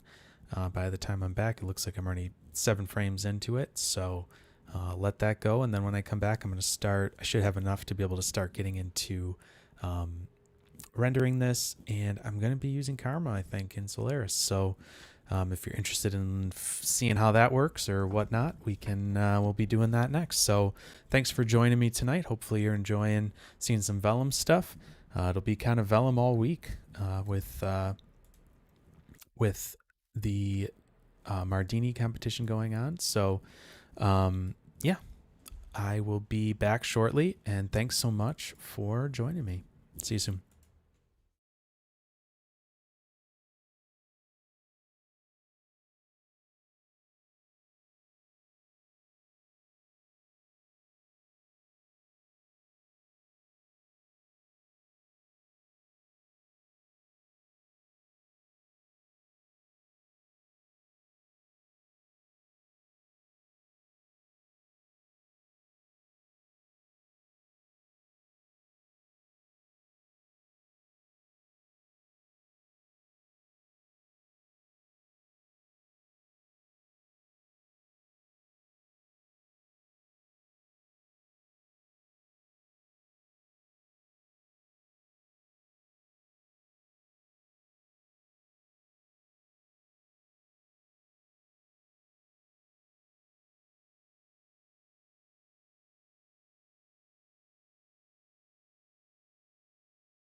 All right, hello. I am back.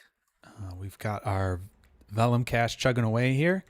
I got about 51 frames in, 52.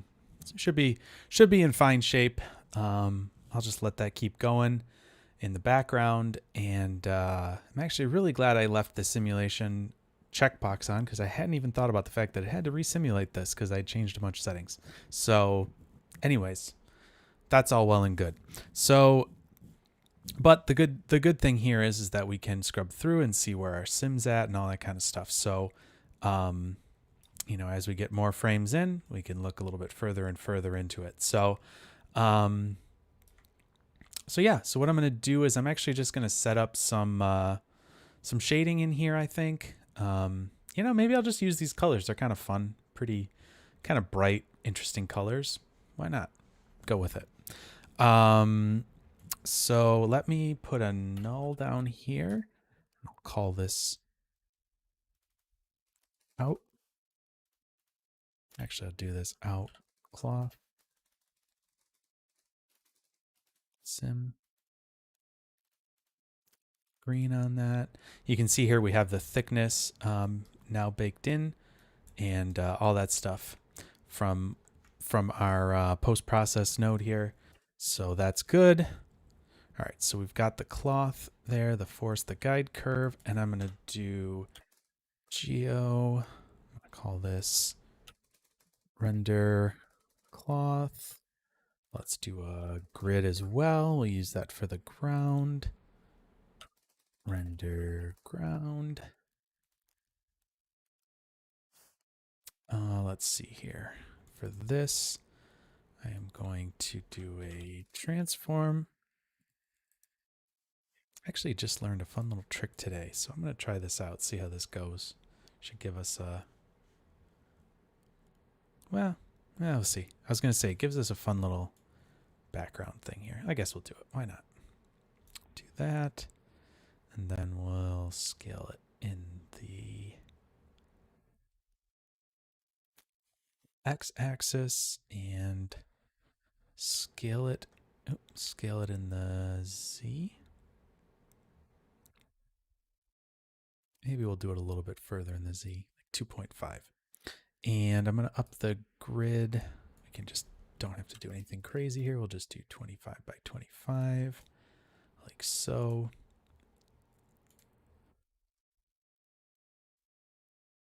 Cool. All right, I'm going to zoom out of the render cam. Actually, no, we probably don't need so many that direction. Let's just reduce this a little bit. Something like...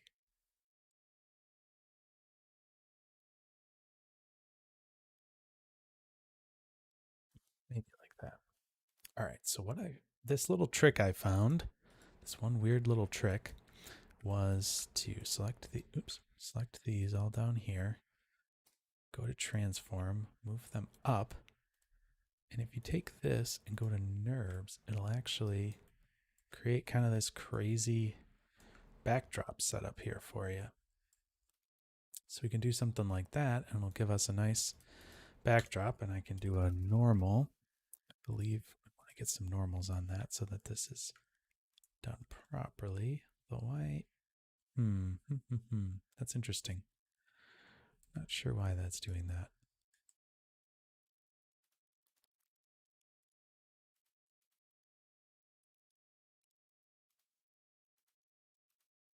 Huh. That's weird.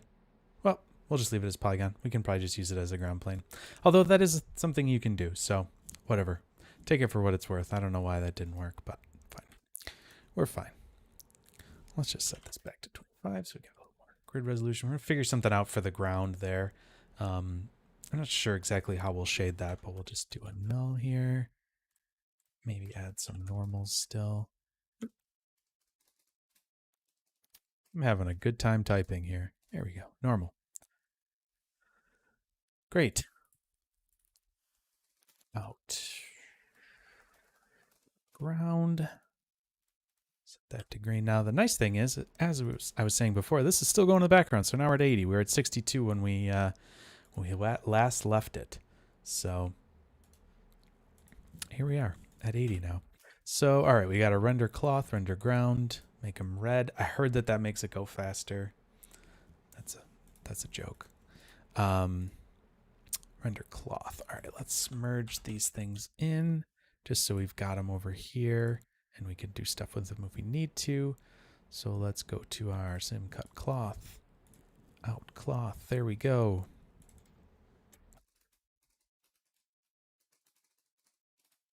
Cloth. Red.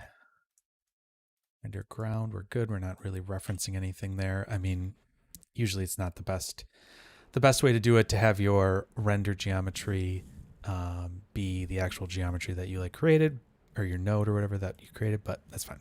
So this one we're referencing, we've got our cloth here. We've got CD on it. Let's do a little cleanup here.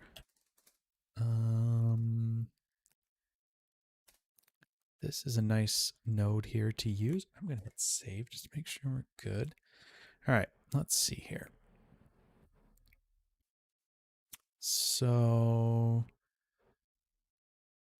actually, no, I'm going to have to set these anyway. So let me just go in here and I'll just do an delete. I will invert it, delete non-selected, and then just go through and select the ones I want. So we want position, velocity. Let's see here. Any other things we want in here? P scale. Sure, why not? Could keep class just in case. We'll keep the normal here. Also keep a class there. I wonder what the difference is between those two. Curious.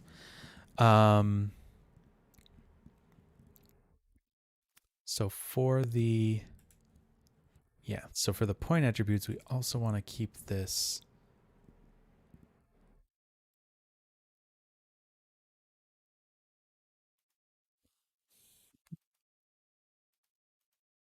Where's our color? What's going on here? We had color. Oh, the color is.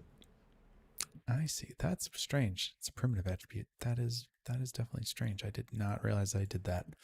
That's okay. Seems to be working just fine. All right, so we've got those things set there. We can probably delete the, let's see, group delete. Can get rid of Vellum object 1 and stream default source. Those we can get rid of. We got those prim groups if we need them. All right, that's just a little cleaner. Let me do null. This one. Render.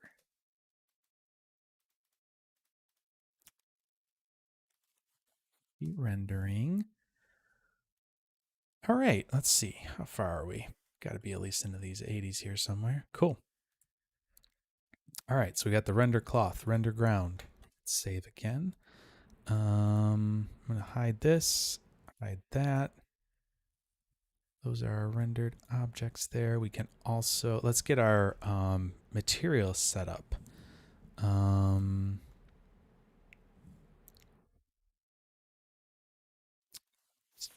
Let's do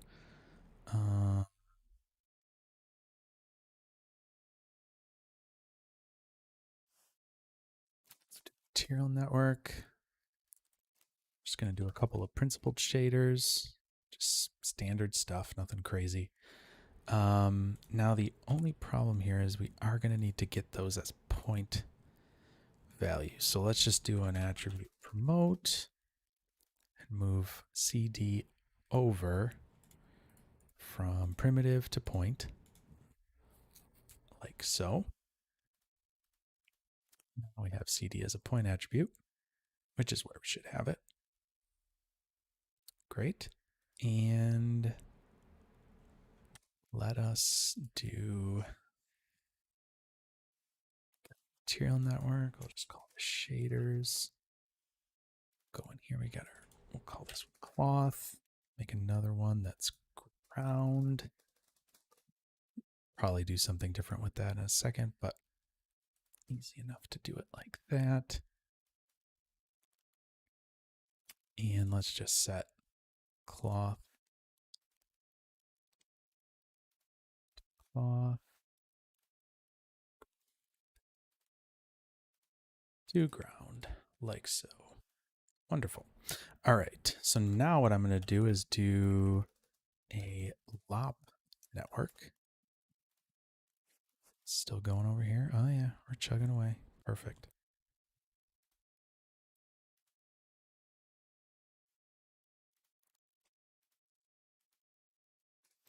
And I'm going to call this, oh, what happened here? Weird. I'm just going to write this as, just do Solaris like that.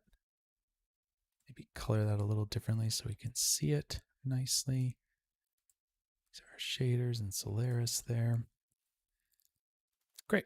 So we're going to go into Solaris now. So let's just do a scene import all. Should be pretty painless. I mean, could they have made it any easier these days? No. The answer is no, they couldn't. All right, Solaris, scene graph tree. Great. So let's just look at what's going on here. The one thing that we want to fix is our shaders are in a weird spot. So if we look down here under the materials section, there's an import materials. I'm going to set this to /matte, and we're going to flatten the hierarchy. So what that's going to do is put all of our shaders just right under that matte scope. And then we have cloth and ground. I'm just going to put that under the geos, just make a geoscope for that. There we go. Perfect. So now we've got our shaders in here. We've got our materials here. Let's do a dome light just to get some sort of texture-y thing going on in here. Or some, HDRI going on in here. Let's grab, I got resources, textures. Nope. I have an HDRI folder. That's what I have. All right, let's find one of these. No, we don't need that. We'll do 4K. That's probably too much. This was kind of a cool one, I thought. So let's do that. Monastery ruins. All right. Dome light there. We've got our shaders. All right, let's just feel crazy. I'm feeling crazy. Let's just go right into Karma, see what happens. Ah, look at that. We got something going on. You know what? Now that I'm thinking of this, we should actually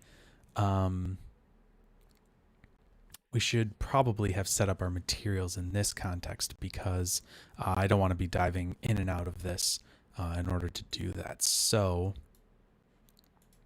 let's just change around how this is done just a little bit.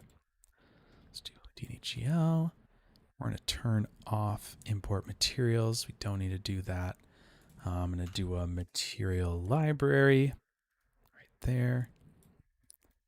And this will be material. Yeah, that's fine. We can do material context or whatever that word is that I'm trying to think of. Scope, Solaris. So we're going to copy these materials back into here. So now we've got cloth and ground. If we go up one, we've got material VOP set to star. So that should set all of our materials that we have in there. Sure enough, there they are. We'll do an assign material just like this. And here we can just assign these materials pretty quickly. So I'm going to take the cloth, put that up here.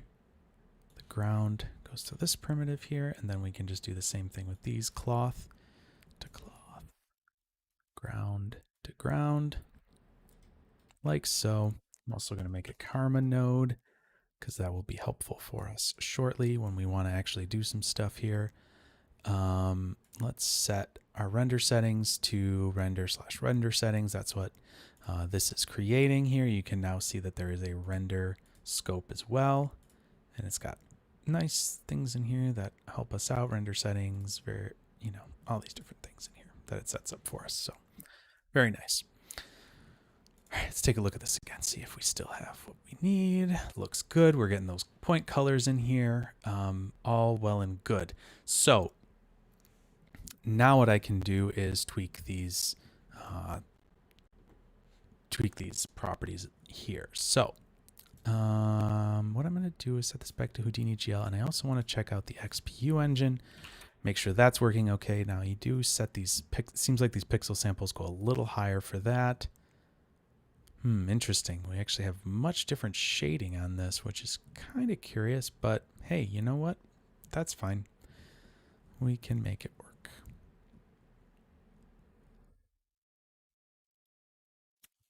Sure why it did that, but that's okay.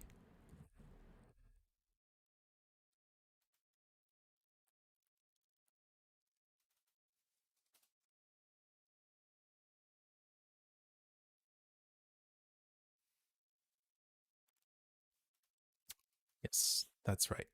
I should not be using that though right now because I can use that when I get to my final render settings, because that's probably going to mess with my, uh, what do you call it? It's going to mess with my streaming setup. So let's just do this at 9 again because that's where that was. That's pretty quick, pretty speedy. Not too bad.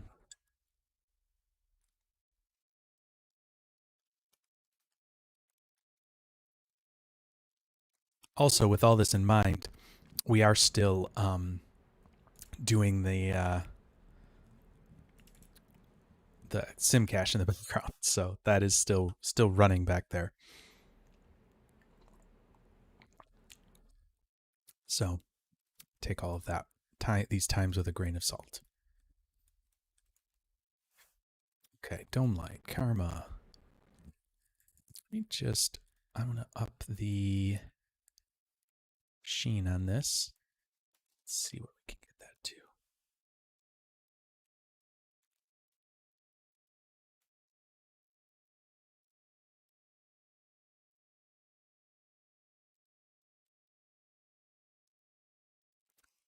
Don't want this reflectivity to be so high. That's going to be kind of crazy looking.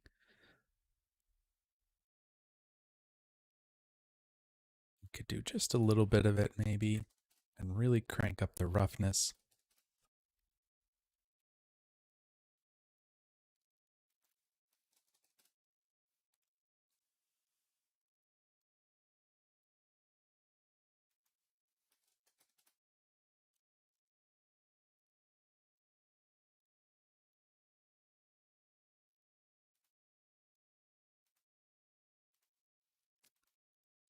Quick, I just want to see what the difference is here.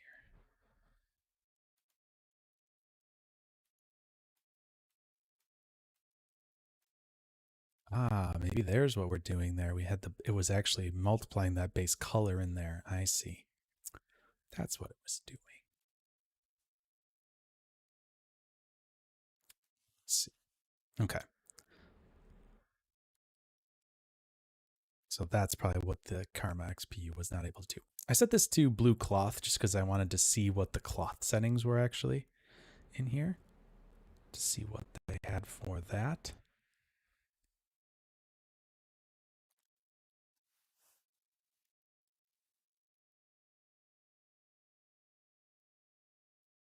Yeah, that's looking pretty fun. Cloth. What about ground? What about the ground? What is the ground plane going to be?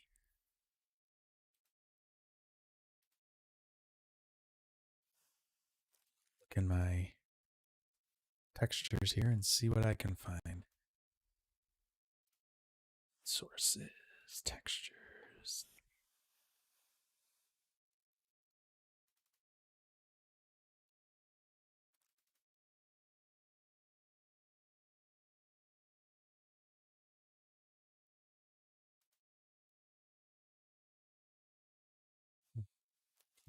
Floor, maybe?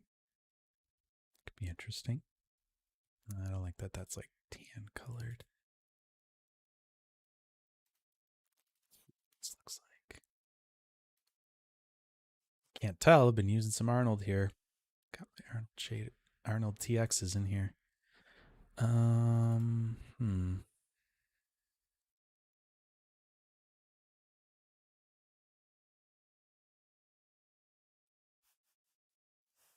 Let's be writing something out to disk. No, I don't think concrete's going to be what I want. Let's see what else we got here.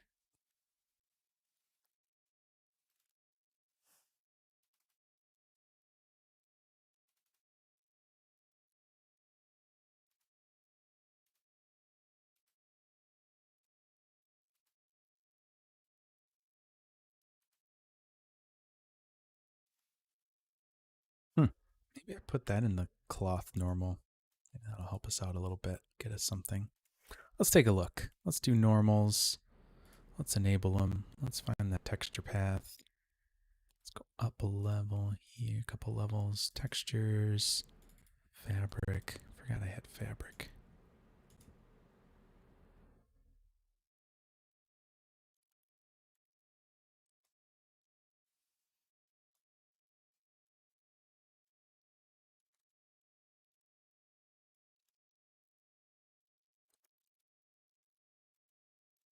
Ah, UVs. You need some UVs. That we need. Let's go back up here. Cloth.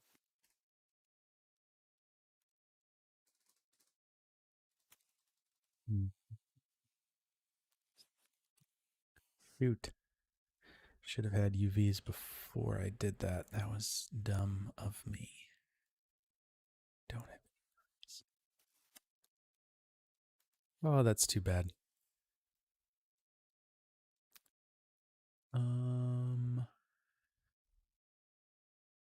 Let's see.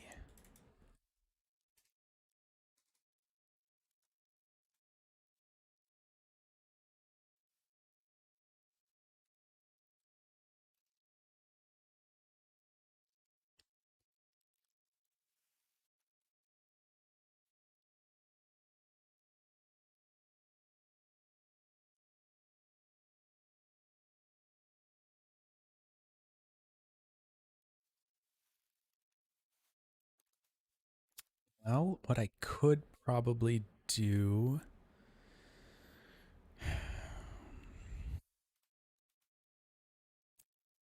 Take.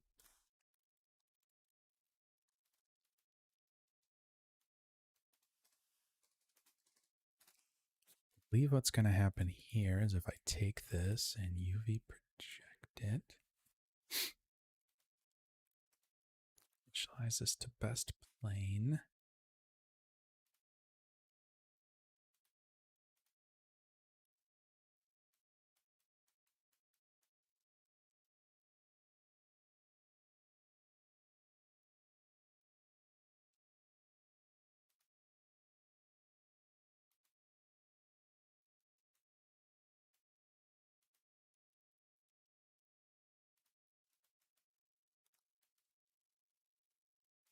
It's weird that that's not.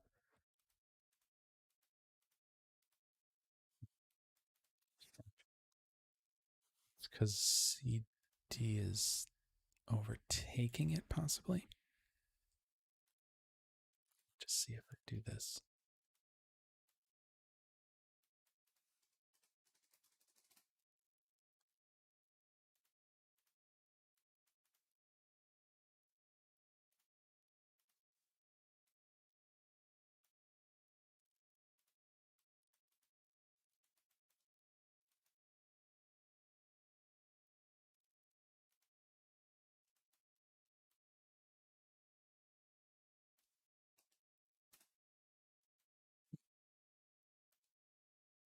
Well, I don't know why it's not showing those. That's really strange. Anyways, I think what's going to happen here is that these are going to.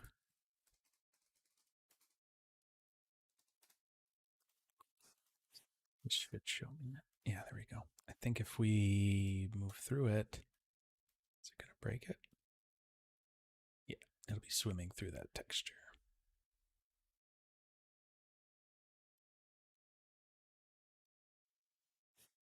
To do is, let's see.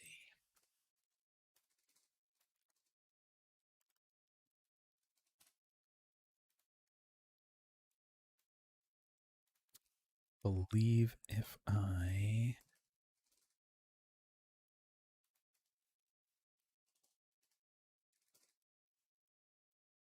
shift this to the first frame.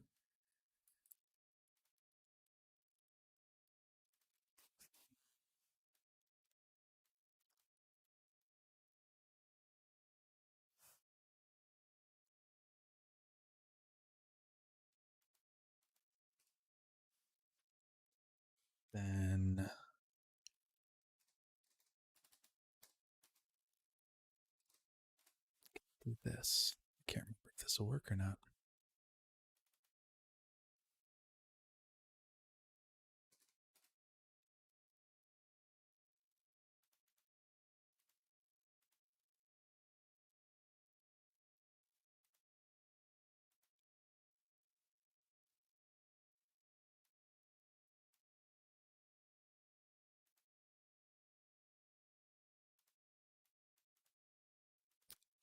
It's not that. It is actually.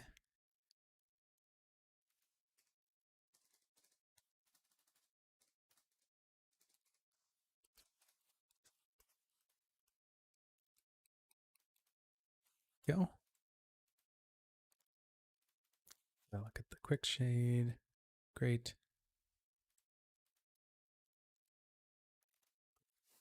This.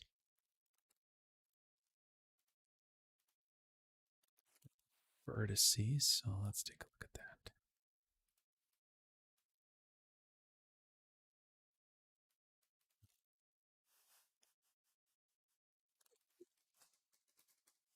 Can't do attribute transfer IUVs because that's not right.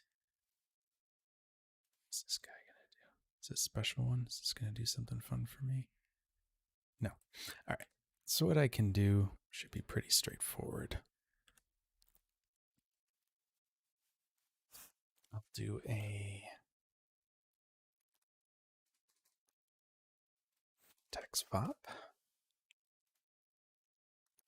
Just take this and this.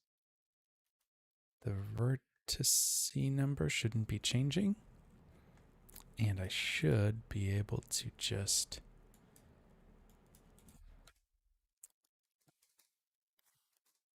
attribute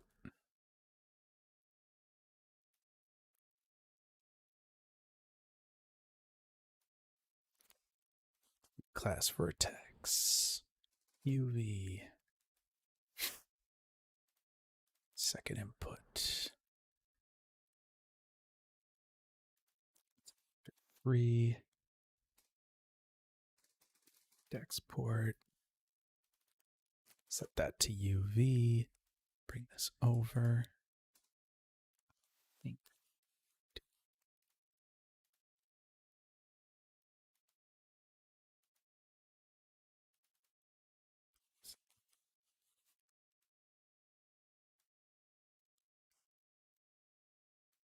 Oh, that's set to float.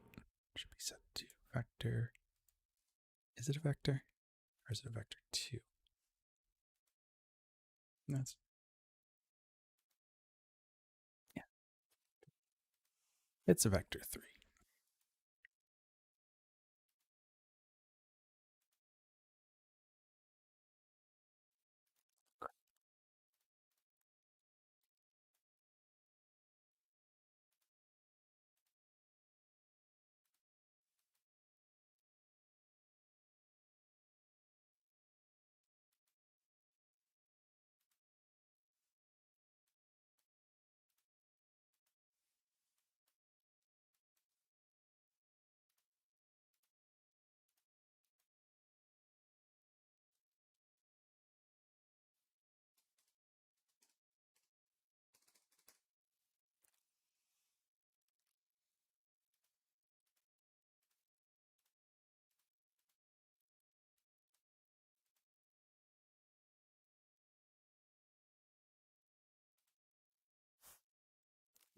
Fun too.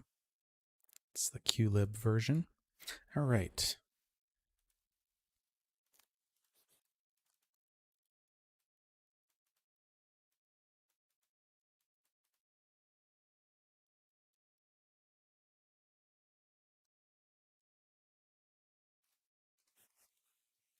Texas vertices. Oh, sure. That's probably why.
It's really strange. It's getting like the first couple there, and then that's it.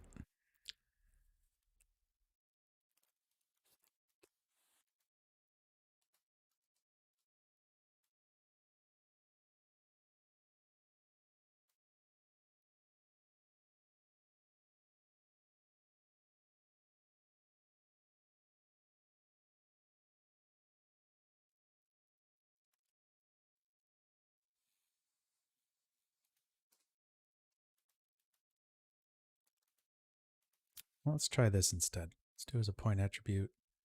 It's going to set that. Let's see if this still picks this up. Does. Great. Set this to points.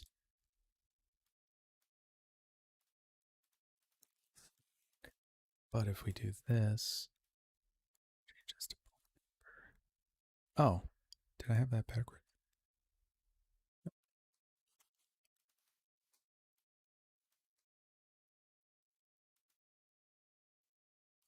This from point. There we go. That's what I'm talking about. That's what I'm talking about. Let's see. Will that keep it? Stretching. Why is it stretching? Oh, it's a changing number of points. That's no good. All right. I think what I could possibly do here is do one more thing. This might work, it might not, but we'll see. Do we have an ID? Nope.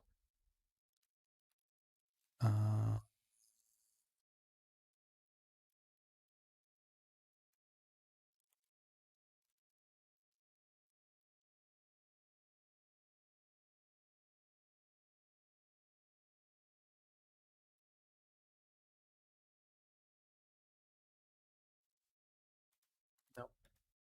All right. Well, oh well. Gave it a shot. Almost worked.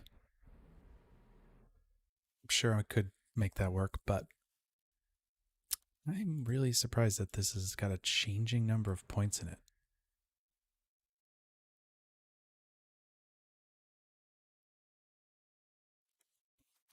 Changing number of points in it.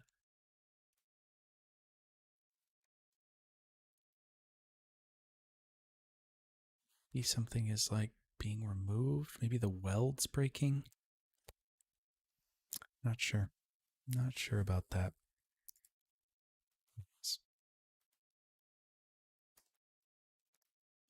All right. We won't be able to add that shader on, but that's okay. Just have to make it work the way it is. It's almost render time anyways. We're getting to the wire here. Let's see. Is our sim? Oh yeah, look at that. Our sim finished. Perfect. Got all our pieces flying around, all that stuff. Lovely. Lovely, lovely, lovely. All right, let's look at karma here.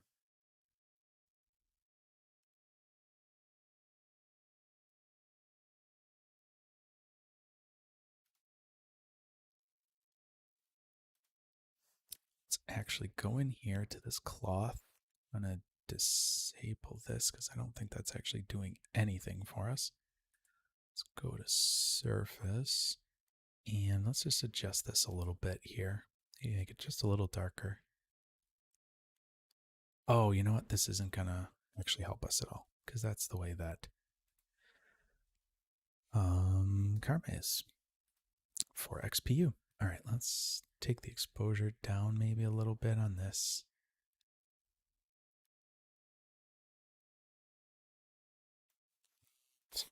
Let's do maybe a distant light, just something to add some key light, some shadows in here. So let's do something a little bit.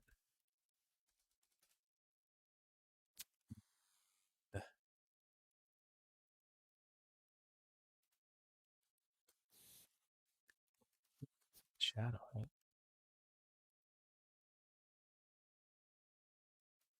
Let's do diffuse.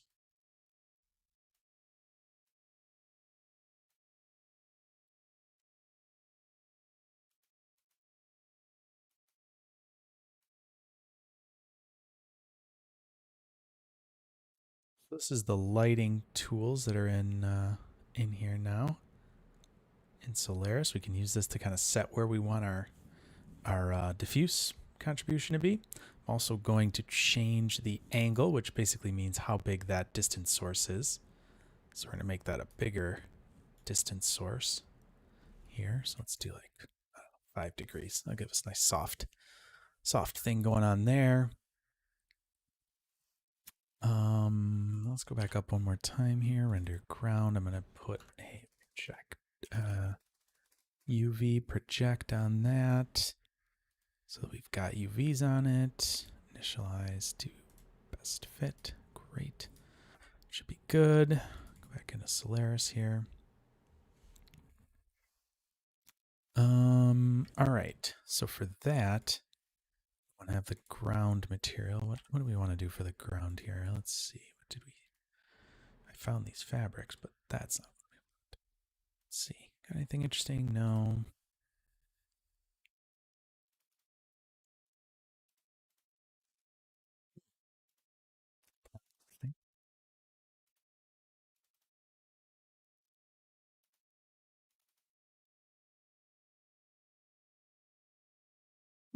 Let's try that. Why not? Let's see. Go to D.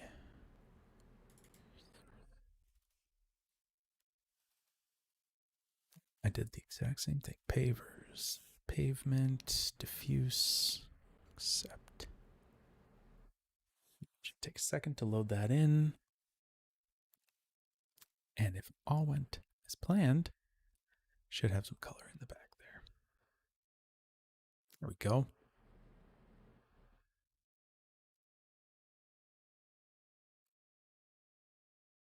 That shader in. Yeah, that's kind of cool. I like that. I like where we're going here. All right. So we got that. Let's see. Roughness. I believe there's a roughness texture in there. Roughness. Let's see. Reflectivity. I want to say it's going to be in there. That's probably specular or reflectivity. Let's see.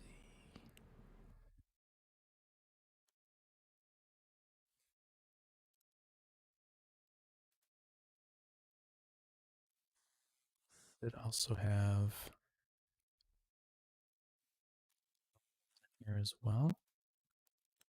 So this one we can do again. Texture path. Set this to normals.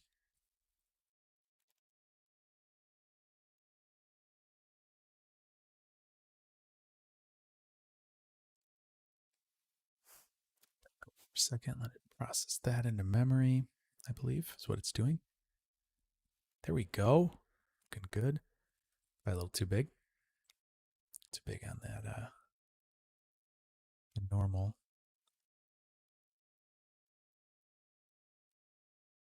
Let's do a 0.5. Give us a little bit something there, but not too crazy. Let's see if we can also do some displacement here. Texture displacement. That's fine. Let's grab this. Just to see how much what happens here.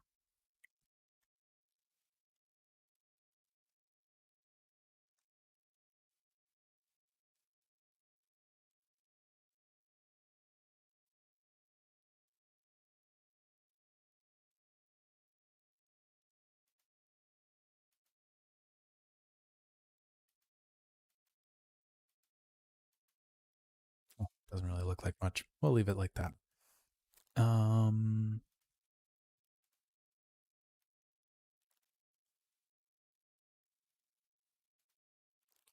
Change the surface here a little bit. Maybe just bring the reflectivity down a little bit. This up a little bit.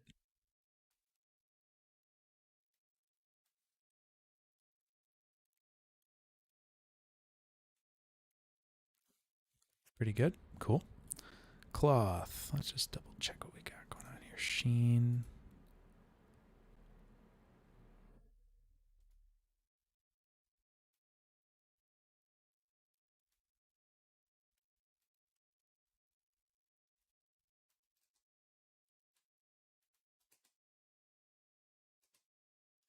Just playing with some different things here. Obviously, there's a bunch of different settings here, but that's looking like cloth to me.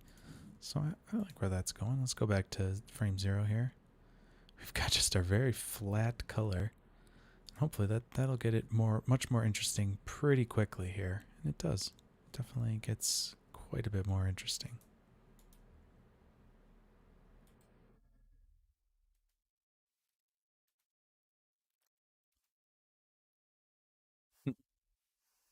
Definitely some crazy stuff going on here.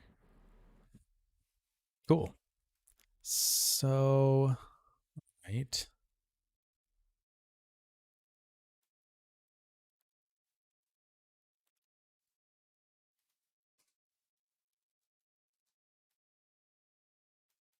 Let's actually maybe change the view of this. I feel like it could be a little bit better set up. Dear camera. Bit.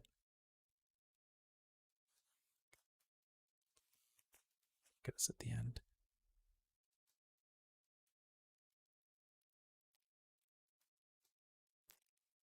Going to adjust this ground a little bit.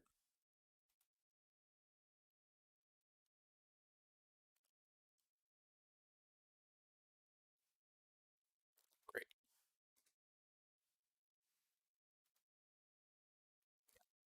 That's interesting anyways.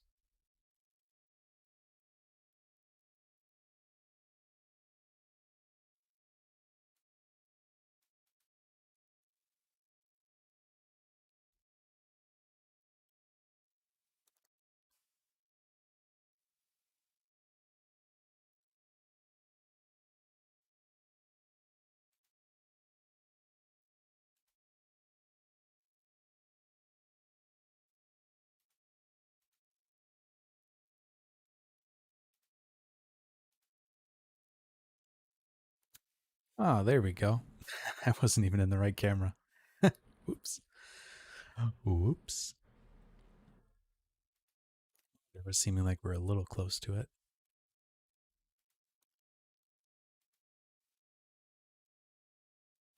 I think this is going to be pretty fun. Liking where this is going.